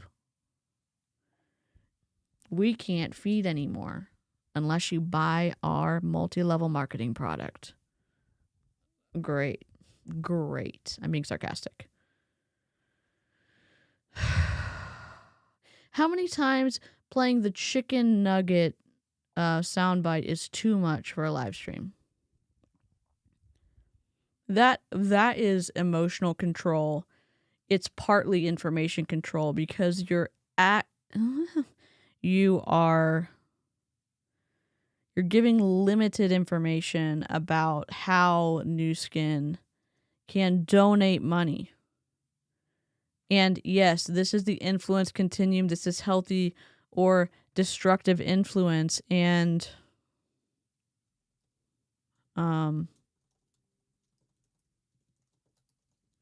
what things?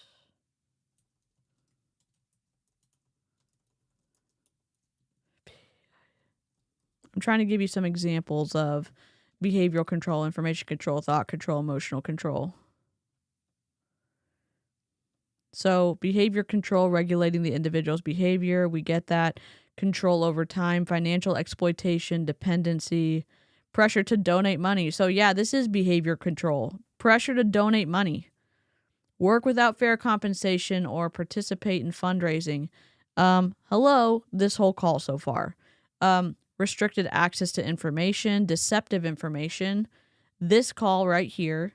So information control, thought control, black and white thinking, loaded language and cliches, thought-stopping techniques, and promoting group doctrine over personal beliefs. Probably not as much of that. And emotional control, guilt and fear, shunning or ostracism, induced phobias, emotional highs and lows. Probably the emotional lows of what we're experiencing right now. But yeah, I think we can see part of that in what we're watching right now. And those things, that behavioral control, information control, thought control, emotional control, shows up everywhere. It shows up in small control groups like family. It shows up in politics. It shows up in religion. It shows up in the commercial sphere. So we're learning about MLM here, and you can apply this to your workplace, your family, your church, whatever. Is she trying to recruit by trying to make people feel like their contributions will feed children? Yes. Yeah, Yes. If I ever get the income and stability and physical space, I really want to be a foster parent and help kids. Like, really help them and not use them and their suffering to sell something. I wonder how much she contributes to personal donations if she's rich. I'm sure she probably donates. Maybe she donates a chunk. I don't know. They can only give more when the distributors and customers buy more.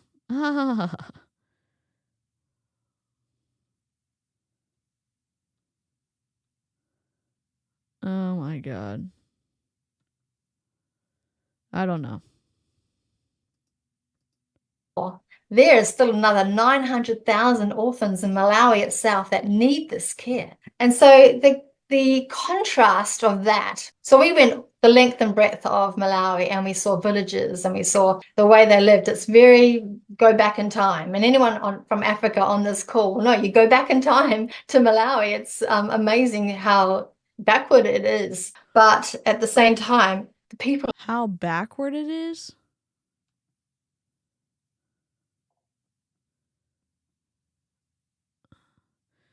So, as of 2024, Malawi's population is approximately 21.86 million. The country's annual population growth rate is 2.58%, and it has a relatively young population with a median age gap of just 17 years. Malawi's population density is 229 people per square kilometer, reflecting a growing population in a relatively small geographic area.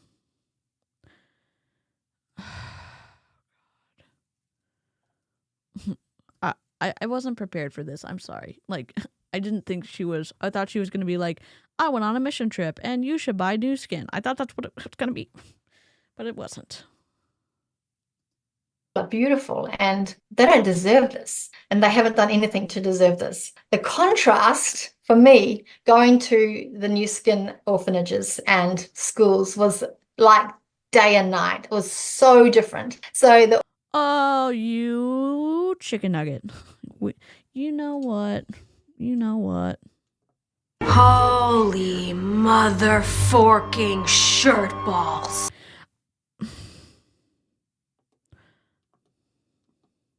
All right, that's it. Dishonor. Dishonor on your whole family. Make a note of this. Dishonor on you. Dishonor on your cow.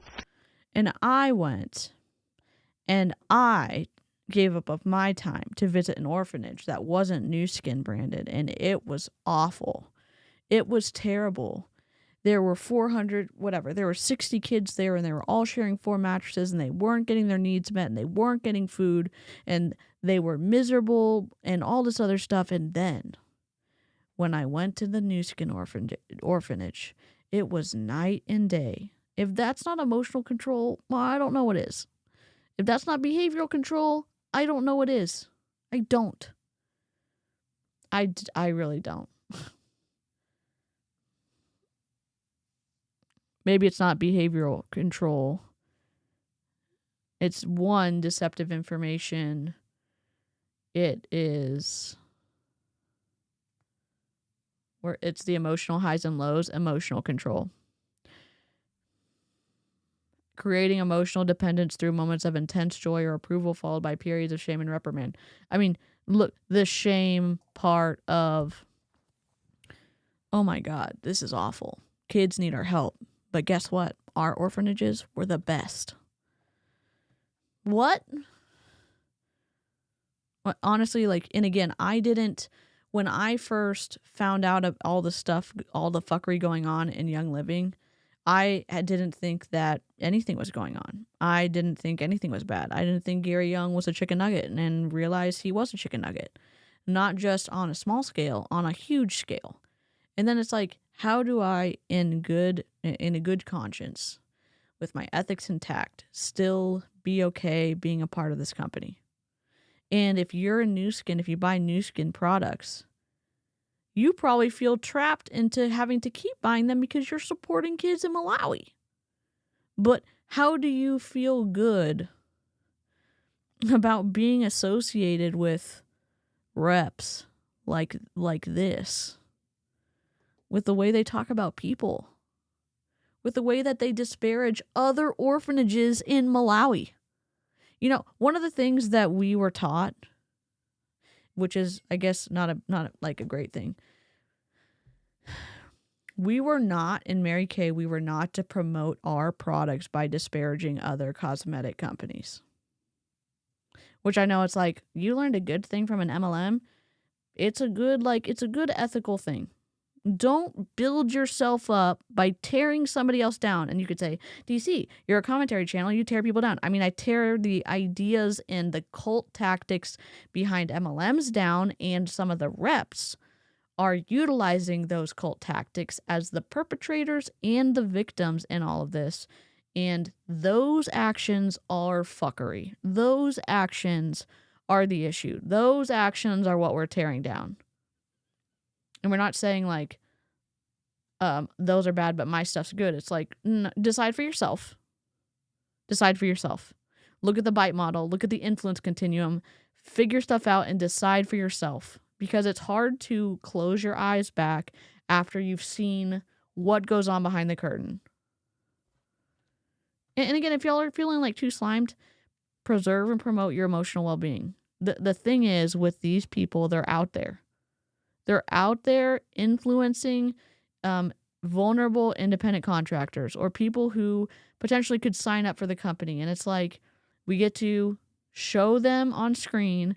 And I will say, I do not blur any faces on my channel. I did for the first few videos that I did. And I was like, I don't want someone to be confused about like who this person is and then maybe end up on their team.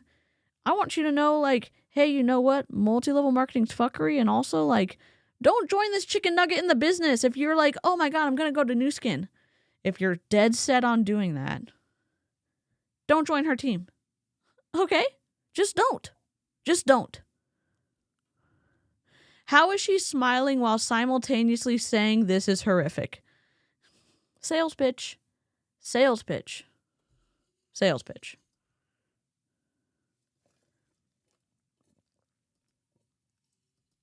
Orphanage we went to, they have, there's a lot of children there, but they have little houses on the compound, all the way around the compound.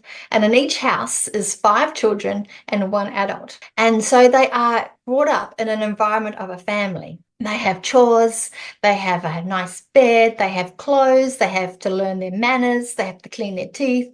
They are taught how to live in a family environment, and these are orphans. So the way that New Skin set up the orphanages is so different than the way that the other orphanages are. They want to meet all the needs, not just the food. They also, in the New Skin, not just the food. Have you ever been hungry, ma'am? Because like, I don't think anybody. Maybe I can't say that she's never experienced hunger, but that's sure an important need to meet. Water, sure an important need to meet. Medical care, sure, important. Is there more to life than that? Yes, but like you can't live a life without that stuff either.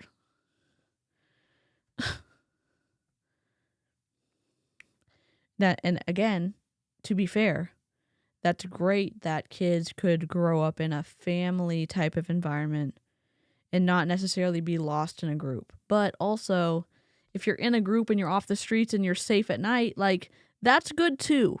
That's good too. Sounds like colonizing language. I left a firm because I didn't agree with the way one of the lawyers practices law. I don't want to be associated with his behaviors. You're a badass, Wendy. Orphanages, they fed and they're clothed and they are taught, and so every area of them is being met, or their needs are being met. And so the children were so excited to share their singing, their mathematics, their nursery rhymes, and tell us what they'd learned. They were amazing, and so we just had a great time. But the biggest difference between the New Skin orphanages was that the children didn't swamp or climb all over us.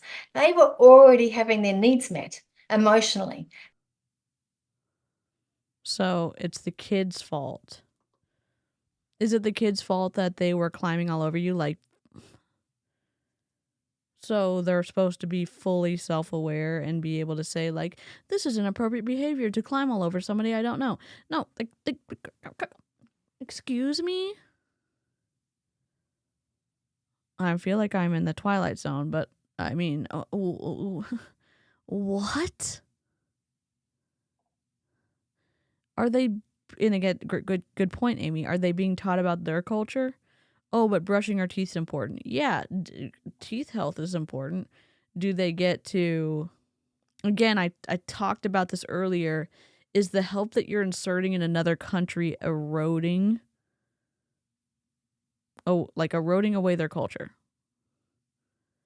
Because when you step in and you end up breaking something that's important and part of their identity, that's not good. That's not good. Oh, but our way of living is way better. Our values are way better than theirs. Our blah blah blah is way better than theirs. I'm like, no. The one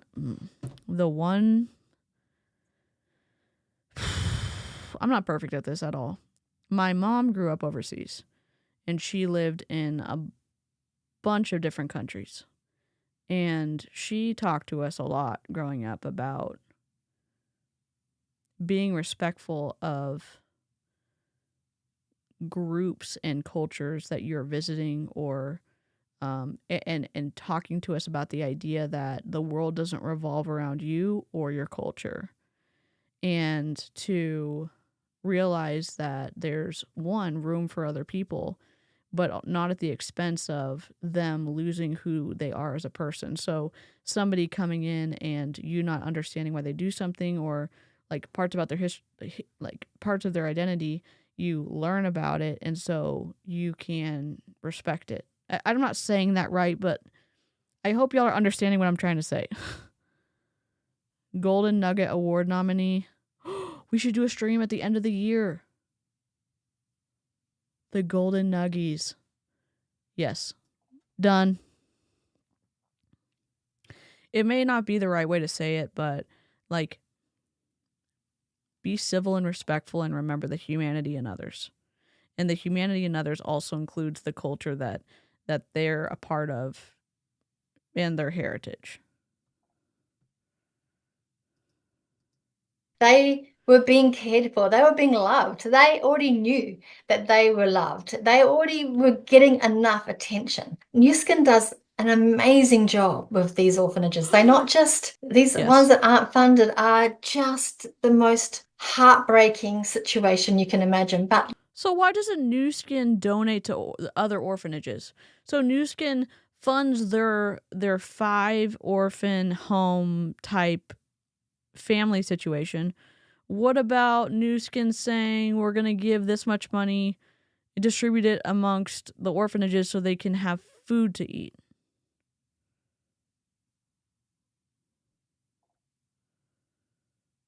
It shouldn't be comparison, period. I think... I agree. I agree about the comparison. I think it's hard to get out of that as you leave kind of black and white thinking, or as you're a kid. Kids, like, in my mind, and maybe this isn't all the way, like, you kind of thrive on structure and knowing, like, how do I interact with the world? What do things do? Like, when I touch it, I know things are hot or cold. I know things are safe or not safe. I know that whatever. And so as you grow and your brain develops and you're able to develop logic and thinking about the world differently than this or that, you can get outside of the comparison method, but sometimes people are not able to, they're not able to grow past that. Yes. Oh, like the comparing an underfunded orphanage. Got it. Okay. Yeah. Sorry. I missed out on so much of my own culture because my father didn't want to teach me. It's a horrible experience. I'm so sorry. The world is twisty and unfair. and broken. I'm sorry. They'll be upset if the kids climb all over them, so they'll probably learn not to. Not because manners, but because they know they won't be treated well, get needs met if they do. Yeah. We were talking about that concept of kids figuring out what's safe and not, because when we were talking about, was it Renita? And she put her kid didn't eat for several days because she wanted him to eat this new fasting cleanse type of way, and the kid has autism and sensory issues, and he finally got hungry enough and he was like, okay, I'm not going to be able to eat if I don't just suffer through and eat this. And the mom was like, see, I told you. Or was that, maybe it wasn't Renita, I think it was Jody, the cart liquor lady. It was one of them. And it's like, you're not teaching your kid anything good. They're scared. That's coercion. That's one of the high control things. You can experience high control. You can experience an imbalance of power in families, in workplaces, in religions, in politics. Good night, Melissa. Cheerio. See the difference and what your money does. You know, when you pay your $30, whatever your currency is converted, whatever your amount is that you pay for Nourish Your Children, it does so much more than what you imagine. It's not just food for a child. It's the way they are raised. It's the way they are taught. It's the way they are clothed. It's the villages that are learning about how. Do they get to wear clothes that, like,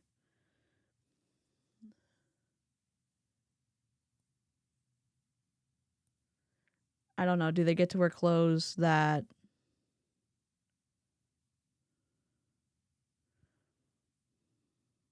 are, I don't know if it's the right word, I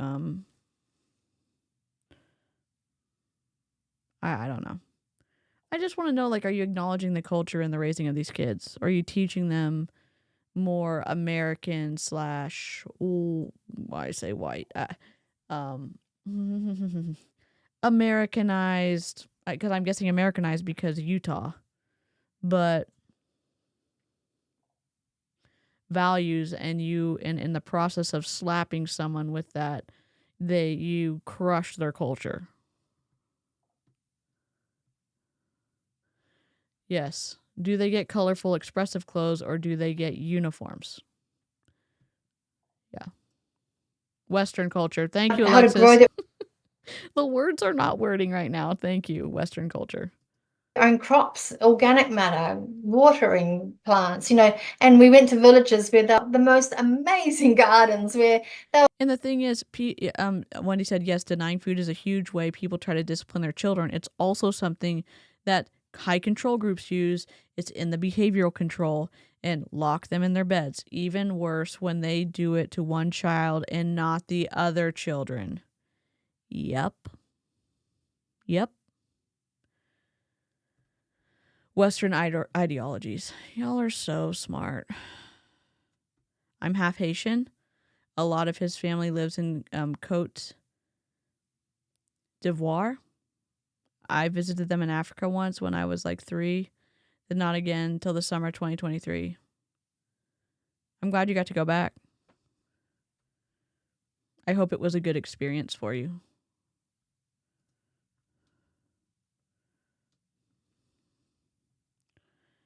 I'm guessing so, because and the reason I say this, if you look at, and if you're LDS, you can correct me, but from what I've read, from what I've seen on the extreme end, from what I've seen in multi-level marketing companies that are led and founded by people from the LDS, the Latter-day Saints, it is all or nothing. And the mission is to, like, essentially, like, the Christianity one is to go into all the world and tell everyone of Jesus. Essentially, like, something close to that. I know we have a few pastors that come like in sometimes and tell us, but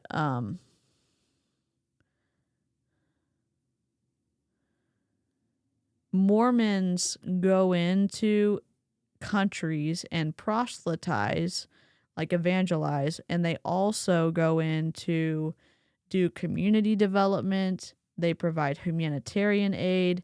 They promote education, health, well-being, some of the same things that they value as living in the right way in the Mormon faith and the LDS. Their goals are to bring spiritual, emotional, physical well-being to individuals and communities through teaching, service, and the love of Christ.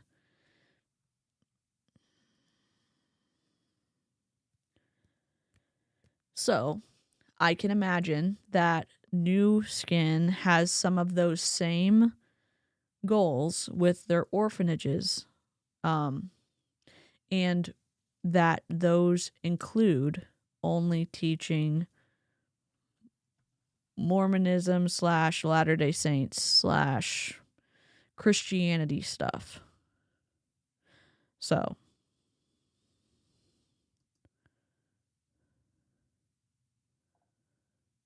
good question, because they want people to buy shit. They want people to buy the shit.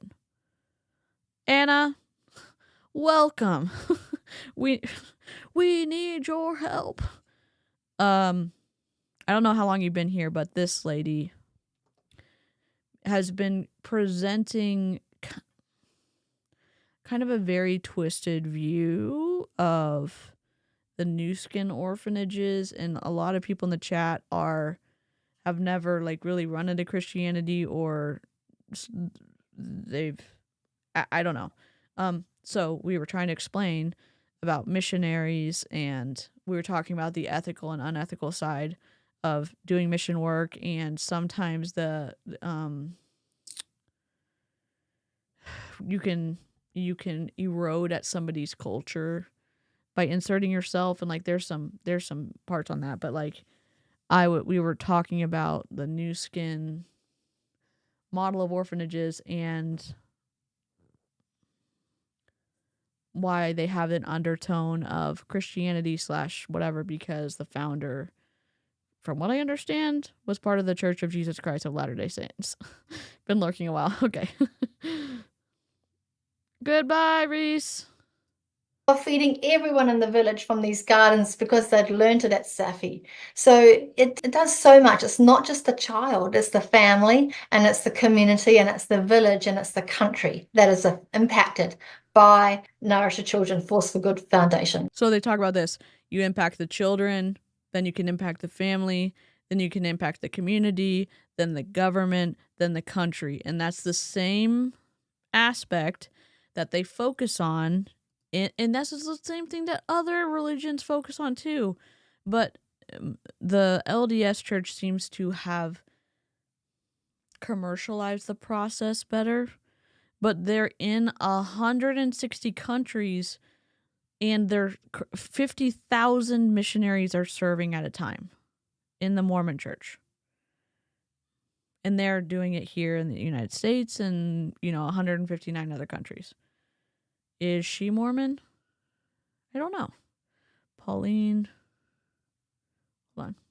It is so clever. New Skin are so clever the way they've developed this. So they're so clever in the way they developed this. Okay, let me see. Pauline Truman, New Skin. I'm going on Scroll Trail real quick. Oh, she's a work from home coach. Stop. Wait, what?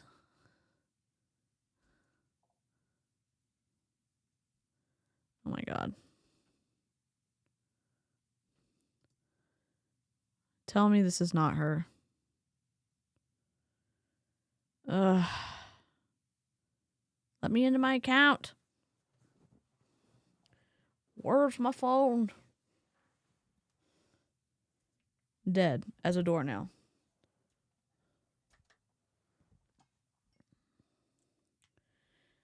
Okay. We'll look at her in a second. I'll keep playing the video. LDS is pretty prominent in New Zealand and Australia.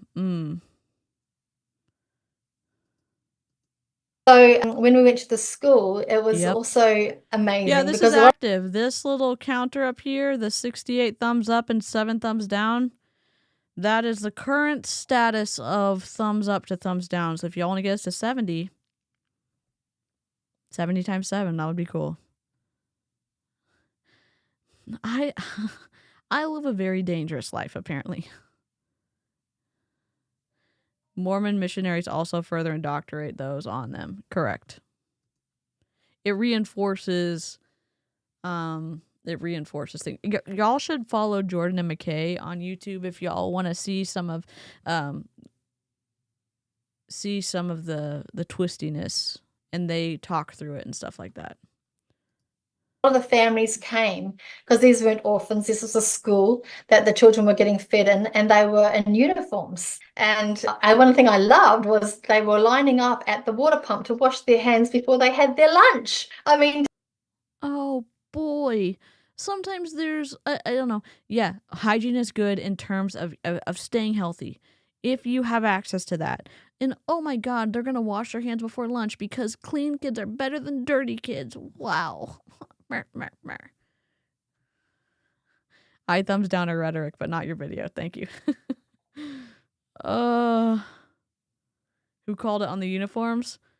I don't know who called it, but y'all were right.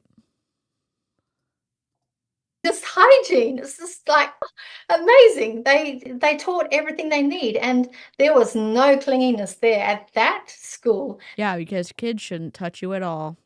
They should just look clean and organized and uniform, away from the adults that could give them affection. You know what one of the twisty parts about looking at the bite model of authoritarian control, the influence continuum, on the destructive side, they're looking to clone people in the organization. So yeah, that's fun. So the kids who are clean and in uniforms and not seeking out love, okay. See, on the healthy side, leaders empower the individuals. They empower the individual side of people. On the constructive side of influence, compassion, love, retaining your authentic self, free will, critical thinking. So do you get to do that in these orphanages run by New Skin? Or do you have to fall in line and learn what they want to teach you?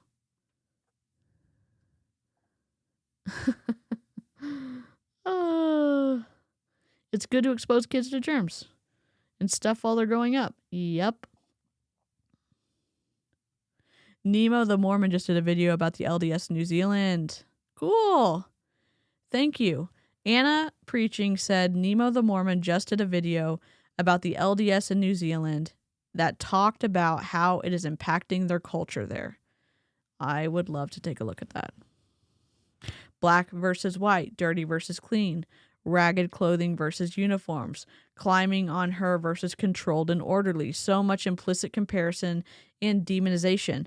And one of the aspects of the bite model in thought control is black and white thinking. They're promoting an us versus them mentality where the group is good and outsiders are bad. New Skin's good, the other orphanages, the New Skin orphanage is good, the other orphanages are bad. The kids from the other orphanage are bad, and the kids from New Skin orphanage are good. You know? Clocka hit it on the head. All the heads. Yes.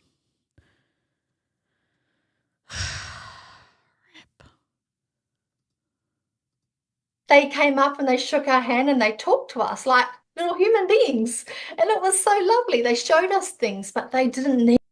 They're human beings? Wait, sorry. I need to go back.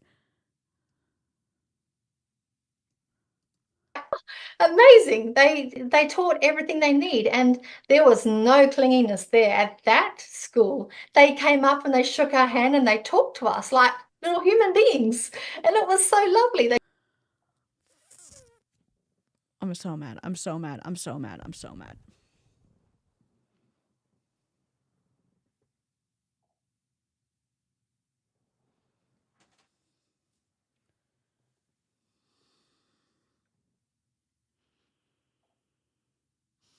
So if kids don't act like mini adults, they're not human beings.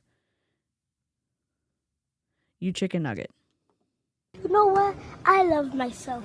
Even though I look like a burnt chicken nugget, I still love myself.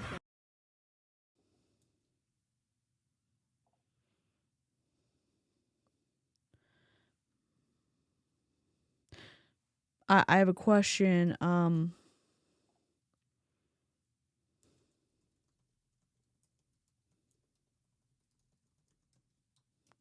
Like, is shaking hands the common way to greet someone in, like, I know culturally, like, there's different ways of greeting people.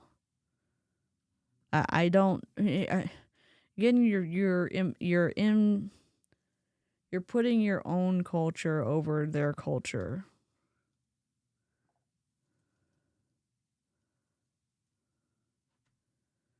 I don't know. I don't know. Thank you, Anna. And those kids found joy in playing on the table. I guess those kids aren't technically human beings, according to Pauline. Hop out if you need to. Preserve and promote your emotional well-being. I'll say it. I'll say it. I'll say it till the end of time. She's a New Zealand Karen. They showed us things, but they didn't need us to hold them.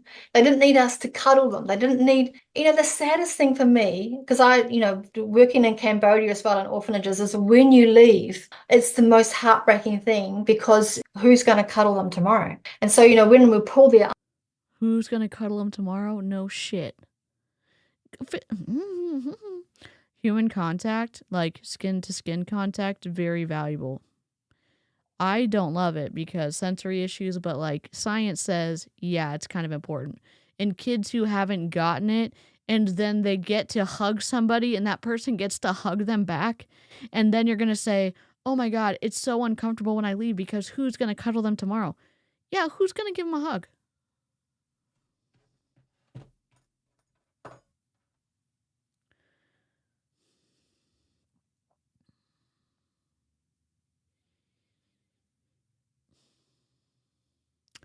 All I'm saying in my head over and over again is fuck is fine, fuck you is not. Because I'm trying to be good and I'm trying to hold up my rules.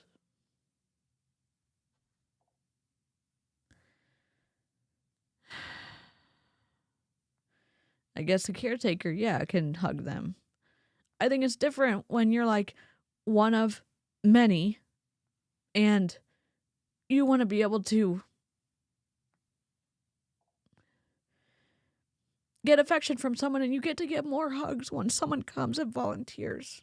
And like, it's just heartbreaking to think like kids don't have parents, or maybe they have shitty parents, or the kids in the orphanages, like,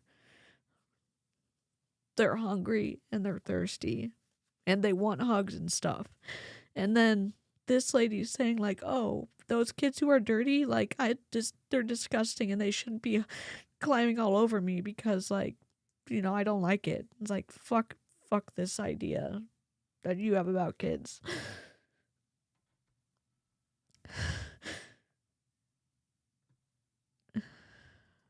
Arms off us and we have to put them down and we have to go. What happens tomorrow? But at these schools and these orphanages that New Skin run, there's no worry about that. It's like, these kids are doing great. So it's just, it's almost... So just because they're not going to be like, man, I would really like to want to have a hug, but I'm supposed to be proper and polite and only shake hands. So even though I'm not showing that I want a hug, Miss Ma'am over here, Miss Ma'am over there, saying like, oh wow, it's so much better because the kids in the New Skin orphanages don't look like they are going to miss us at all. I mean, I wouldn't miss you either, Pauline.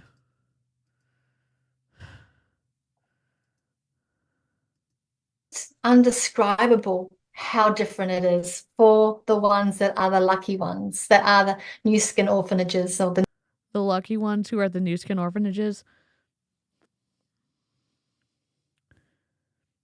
I'll say this, fuck your ideas about kids.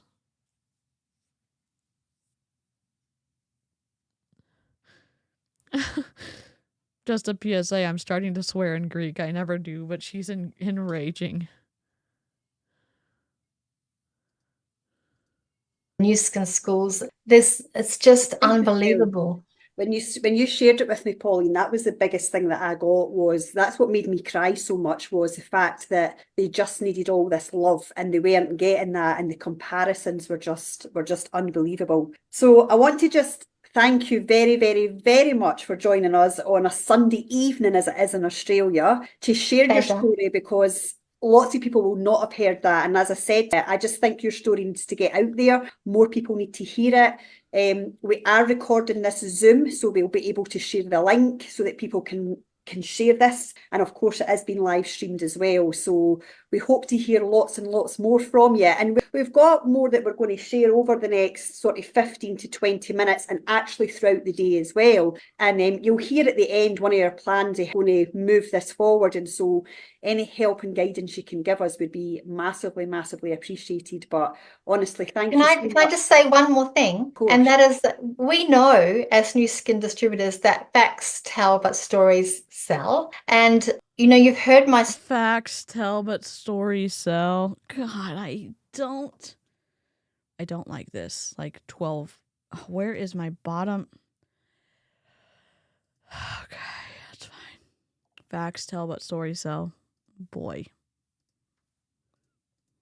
Story. So share the story because it's real. It's the actual reality of what's happening. So share the story. Stop over there, jam-packed full of meetings, and then I was going to go up and meet the new skin group in Malawi. So nothing happens by accident. There's never a coincidence. There's never a mistake. I always know that. So when this happened to me, I couldn't understand it.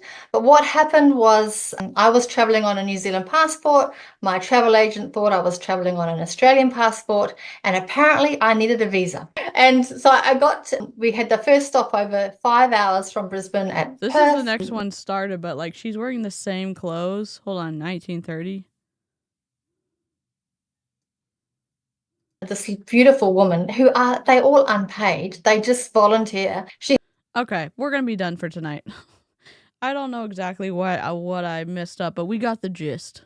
We got the emotional manipulation. We got the behavioral control. We got the emotional control. We got the bite model. We've got the influence continuum. We've got the cult, high control, commercial cult tactics. We got it. We got it. We got it. We got the, we got the hint and the sprinkle of racism. We've got all the shit.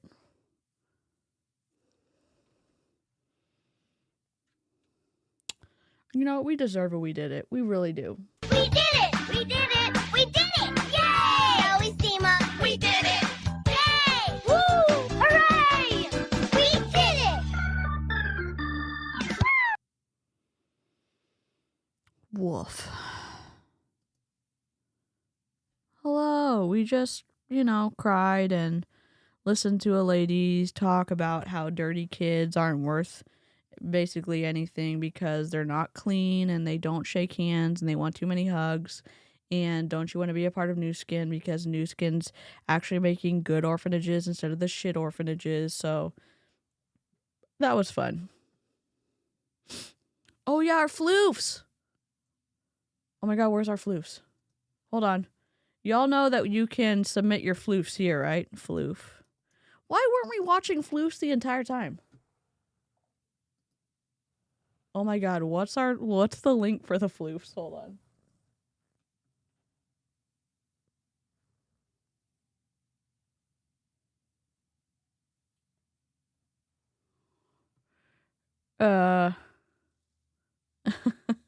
Clock is like, F you. Yes. The fact that she talks shit about the other orphanages was especially gross. Nightbot, let's go. The members in the Discord can enjoy how judgmental my cats are. I can't wait. Why? Let's see. Profile.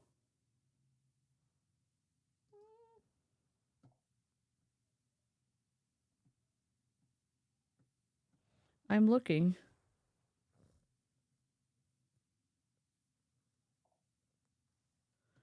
Hello? Nightbot. So sad I missed the fuckery. Sarcasm. Okay, hold on. What is it called? Nightbot. I'm trying to find the link because Nightbot is not nightbotting tonight, so maybe I need to log in.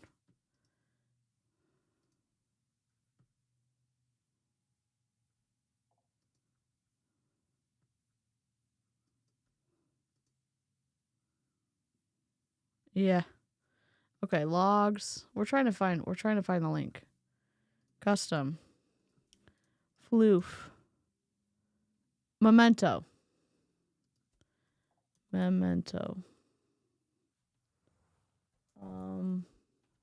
you go.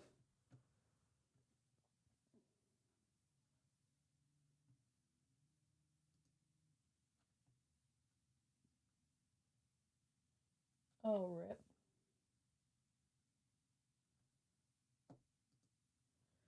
Yes. Okay, here we go. We have enough time to do this. Sure we do. We did it. We did it. We did it. Yeah. Hello, little Floof. There's a little baby.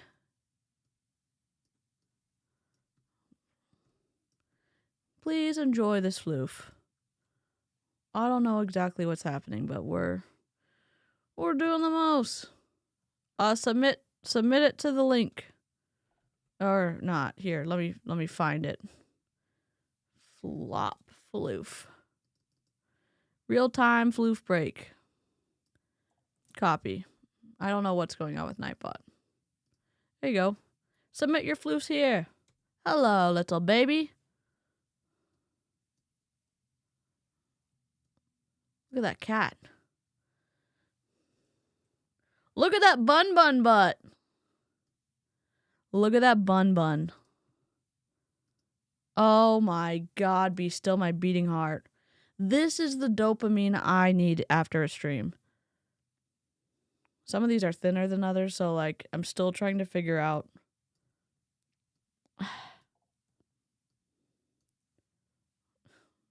Is that good? Is that good? Look at this baby. What soft ears you have. What a cute little nose you have. Oh my God. How's our dopamine levels doing now? Good? Hello, little boxer Floof. If you didn't know, this is all y'all. Some of these pictures are bigger, so I just need to figure out how I want to do this. Hello, BB.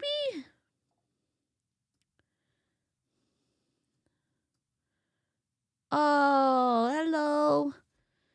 You can submit them live, so you just upload them to the album and it updates automatically. This is Draco.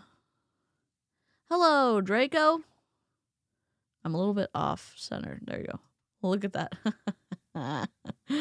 Draco's just sitting with Dad. They're snugging. A Floof palette cleanser. Oh my God, yes. My the cat I used to feed, the stray cat, could open our back door because it was that handle, would run up like and pull the handle and open the door if we didn't lock it, and let himself into our house several times. Oh, it's a Floof. Draco and Padfoot. Oh my God.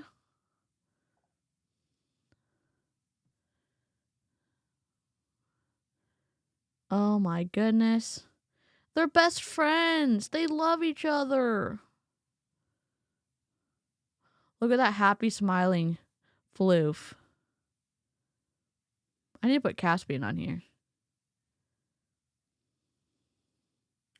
Cute.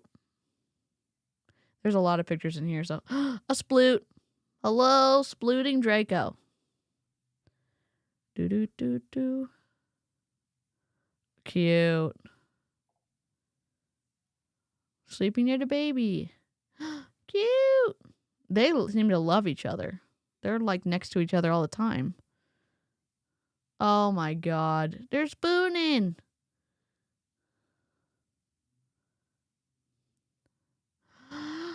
Hi, babies.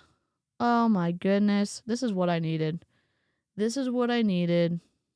Guess what? We can all bond over our love of floofs. Oh my god, the Christmas bandana. Cute. Why didn't we have this playing when we were stressed out? What was I thinking? I'm not a dog person, but I do make some exceptions. I love that. Let's do a border.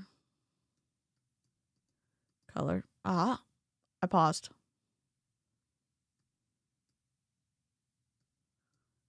Hello? A bun again.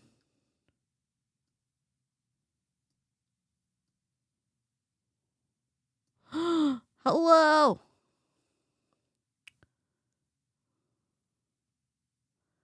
Cute. We already seen this one. No new bun? Hello, bun? Look at the ears. Oh my god, these are new. That was a new bun. Look at that mane. Yes. Hi! It's some BBs. Knox has some good floppy ears. Oh my god. Cute. A cat!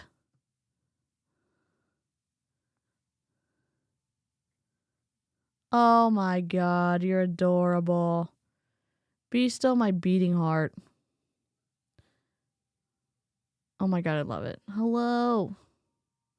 Green eyes? Hell yeah. Oh, it's just upside down.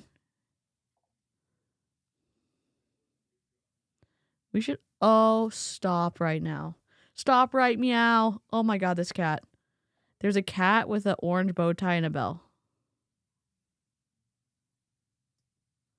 Hi, little Floof. Somebody send me a cat. Just kidding. I'm allergic. How are our blood pressure? How's our blood pressure? A bun eating celery. Oh my god, a bucket of kittens. Look at that the blue-eyed. They're all blue-eyed. Hello, look at your mustache. We need... Oh my god, cute. Oh, yes. Is this an Iggy in a jacket? Oh my god, yes. The crocheted sweater? I'm here for it. Honestly, here for it. Look at the ruffles. Look at the ruffles. It's like, Mom, stop taking pictures. It's cute. Oh my god. What a model. What a model. It's a dress. I should have figured that out. I was like, it's a sweater. Oh, it's adorable. They can almost fit through the bars on that. Oh my god, what a star. Everyone's like popping out of the chat. Y'all can head out. I'm watching some floofs. We need to like raise our... Look at them all. That one's laying on top of the other one. Yes. Raise our endorphin levels a little bit. Raise our like happy levels. I guess I should have music. Oh my god. Adorable. Kind of like the Dobby-esque vibes, you know? Cute little baby. I know I'm just looking at the numbers drop. It's okay. Sometimes you just gotta look at the floofs and not be sad anymore, you know? Sometimes you just gotta... Hello! Maybe I need to speed this up so we can get through. Side eye. I love it. I love the side eye. Oh my god. There's 4 in there. Oh my god. Yes. Look at your teeth. Look at your teethies. What a handsome boy. Oh my god. Yes. Another cat. Where's the chief? Oh my god, yes. A cat behind a curtain. Cute.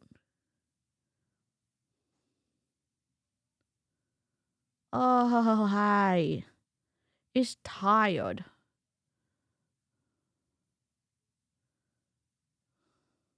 There's some in the windows. Hello? What you sleeping? Is it tired? Oh my god, I love this so much. I love that dither. I mean, even if the research isn't... it's a rock fact, right? It's a rock fact.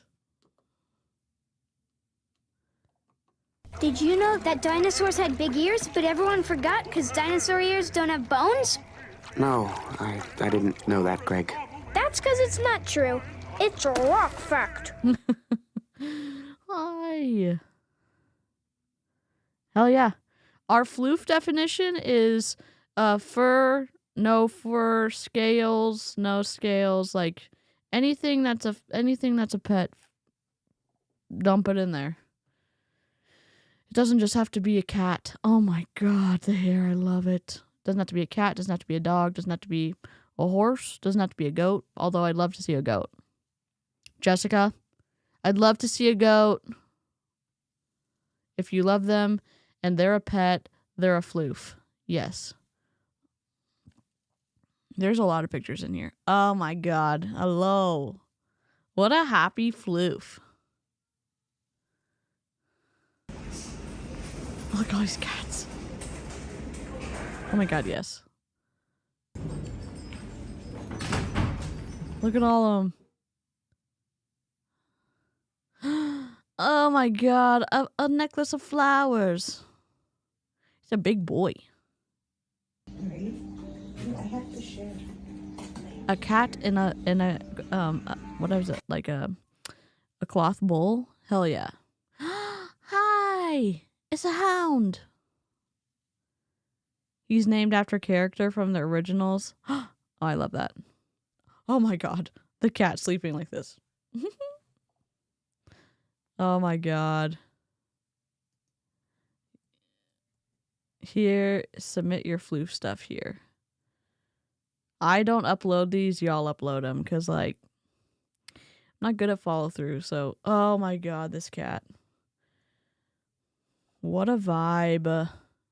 It looked like a beagle, but it maybe looked like a bigger, like the bigger size beagle. What a handsome Doberman. Hi, you love the cats.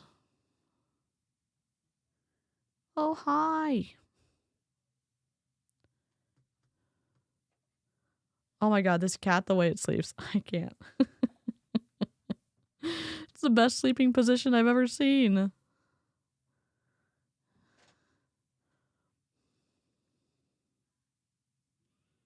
Oh, hi. Oops. Some of it's cut off because I kind of did it thinner than it should have been. Oh my god, a work companion. Assistant to the regional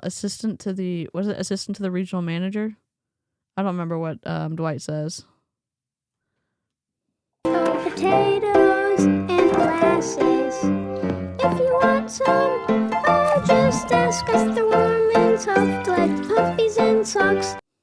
Patrick, these are Jen's floofs. And this is Jackson.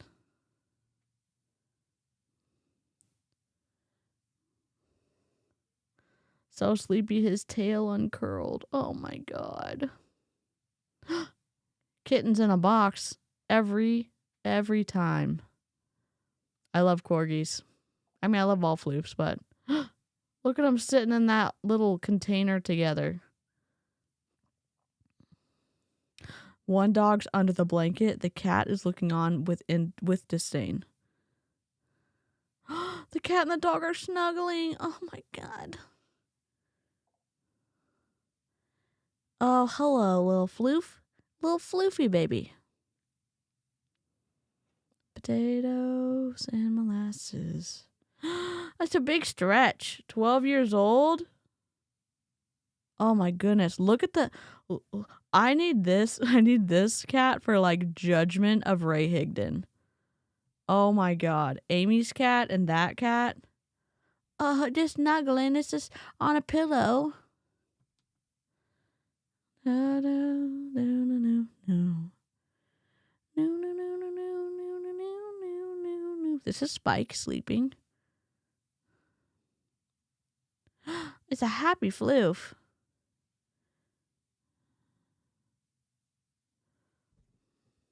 Oh my god, blue eyes, adorable.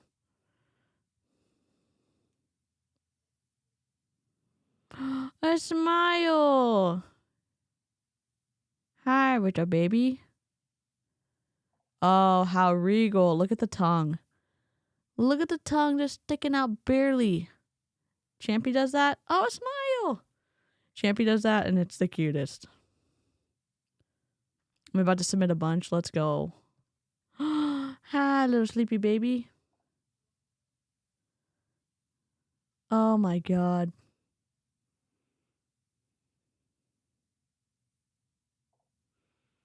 I feel my soul, like, being happier. Hi, you're adorable. Your ears are... Oh my god, it's incredible. I know I keep saying this every time, but I'm like... The jester collar, incredible. Are you hiding? Oh, it's a good baby. Oh my god, yes. A beanie? Hell yeah. The Scooby Dog tag, yes. Tug tugs. Look at it smiling. Look at it smiling, baby. And look what healthy teeth you have and healthy gums. Oh my god, yes, a postman. Hell, you love this. And a hot dog, let's go. Potatoes and molasses. A bird! Hero! Have y'all seen that bird? I think it's a cockatoo. No. It's a white bird. That's a parrot. I don't know. But it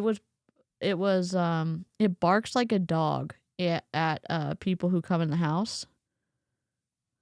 Oh, hello. What a regal bird. I'm so glad Scrappy's a hit. Oh my god, hi. Cute.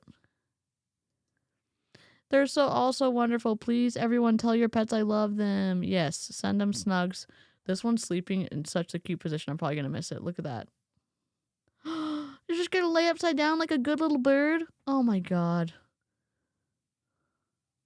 Oh, what a cutie. What a cutie. Does it just sit on your shoulder and like you live your best life? When we lived in another neighborhood when I was growing up, there was somebody who would walk the loop in the park with his parrot on his shoulder. He had 2 parrots and he would walk with them on his shoulder. And he had kind of like a leash type thing. I don't know. Look at these babies snuggling, and there's a cat on the back of the couch. How did you get up there? Is there a couch over there? How did you jump up on that? Just watching for the postman. And give them pets for me. Oh. Hello, are you sleeping? It's like, Mom, stop taking pictures of me. You're bothering me. Happy Halloween. Oh my god, I love it. And there's a little crow on the top corner of the frame and a little skeleton. Hello, little cat baby. What are you doing? You're just a burrito? With his bird on his shoulder, a bird kept singing. It was so cute. I love that. Y'all's cats are next level. Corgi alert. This is Brittany. It's Brittany, bitch. You know what I'm saying? Like, it's the intro song for whatever, the Britney Spears. You know the song? These babies. Oh, this baby. This corgi is next level. A burrito. Oh my god, yes. Look at this snug. Look at this snuggler. Oh my god. Sally is all that. Oh my god, stop working. Pet, play with me. Y'all know when Aaron's cat just lovingly puts its little paw on Aaron's face? Like, please stop working and snuggle me. Oh, hi. Oh, hi, the smiling baby.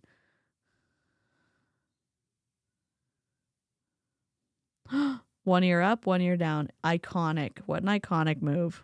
I demand snuggles.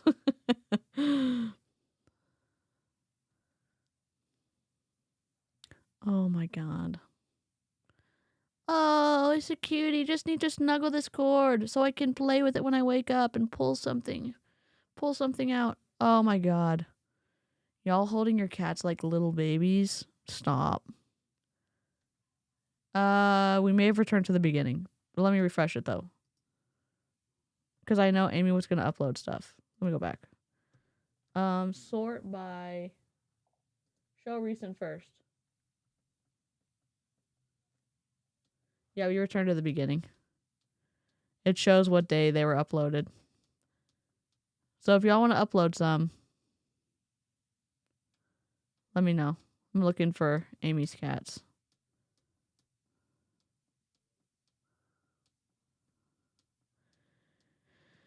The link's there. Anytime y'all want to upload, I will add it to the description, probably, of the video. Just right now. Thank y'all for joining me. New Skin is wild, and that rep was the wilder than I even thought possible. I would say it's on the slimier level to use an orphanage and use a company's involvement within an orphanage to try to recruit people or try to get people to buy New Skin. I think that's the next level low. I think it is. Megan, maybe definitely next time. We'll play the floofs every time. Somebody don't let me forget. Don't let me forget. Be prepared for Klaus. Oh, I can't wait. Tomorrow, what are we streaming?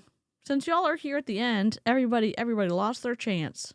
Since y'all are here at the end, y'all can decide. We can do Mary Kay, Arbonne, LifeWave, or Beachbody / Make Wellness tomorrow. What would y'all like to do? Mary Kay, Arbonne, LifeWave, Beachbody / Make Wellness. Or we can potentially react to Kelsey Ray and prove it, but I don't know if it's that long. Let me look. See, surprise and frickin' delight. Oh, God. I'm gonna go to the... Let's see. See?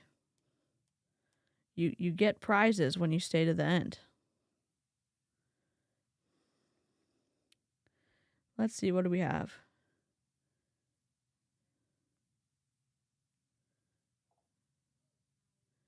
I have... Where did... Oh, these were all from today? RIP. I have Kelsey Ray. It's 21 minutes, so that would be a short stream. LifeWave? Arbonne? 2 Arbonnes. 3 Arbonnes. 4 Arbonnes. Make Wellness.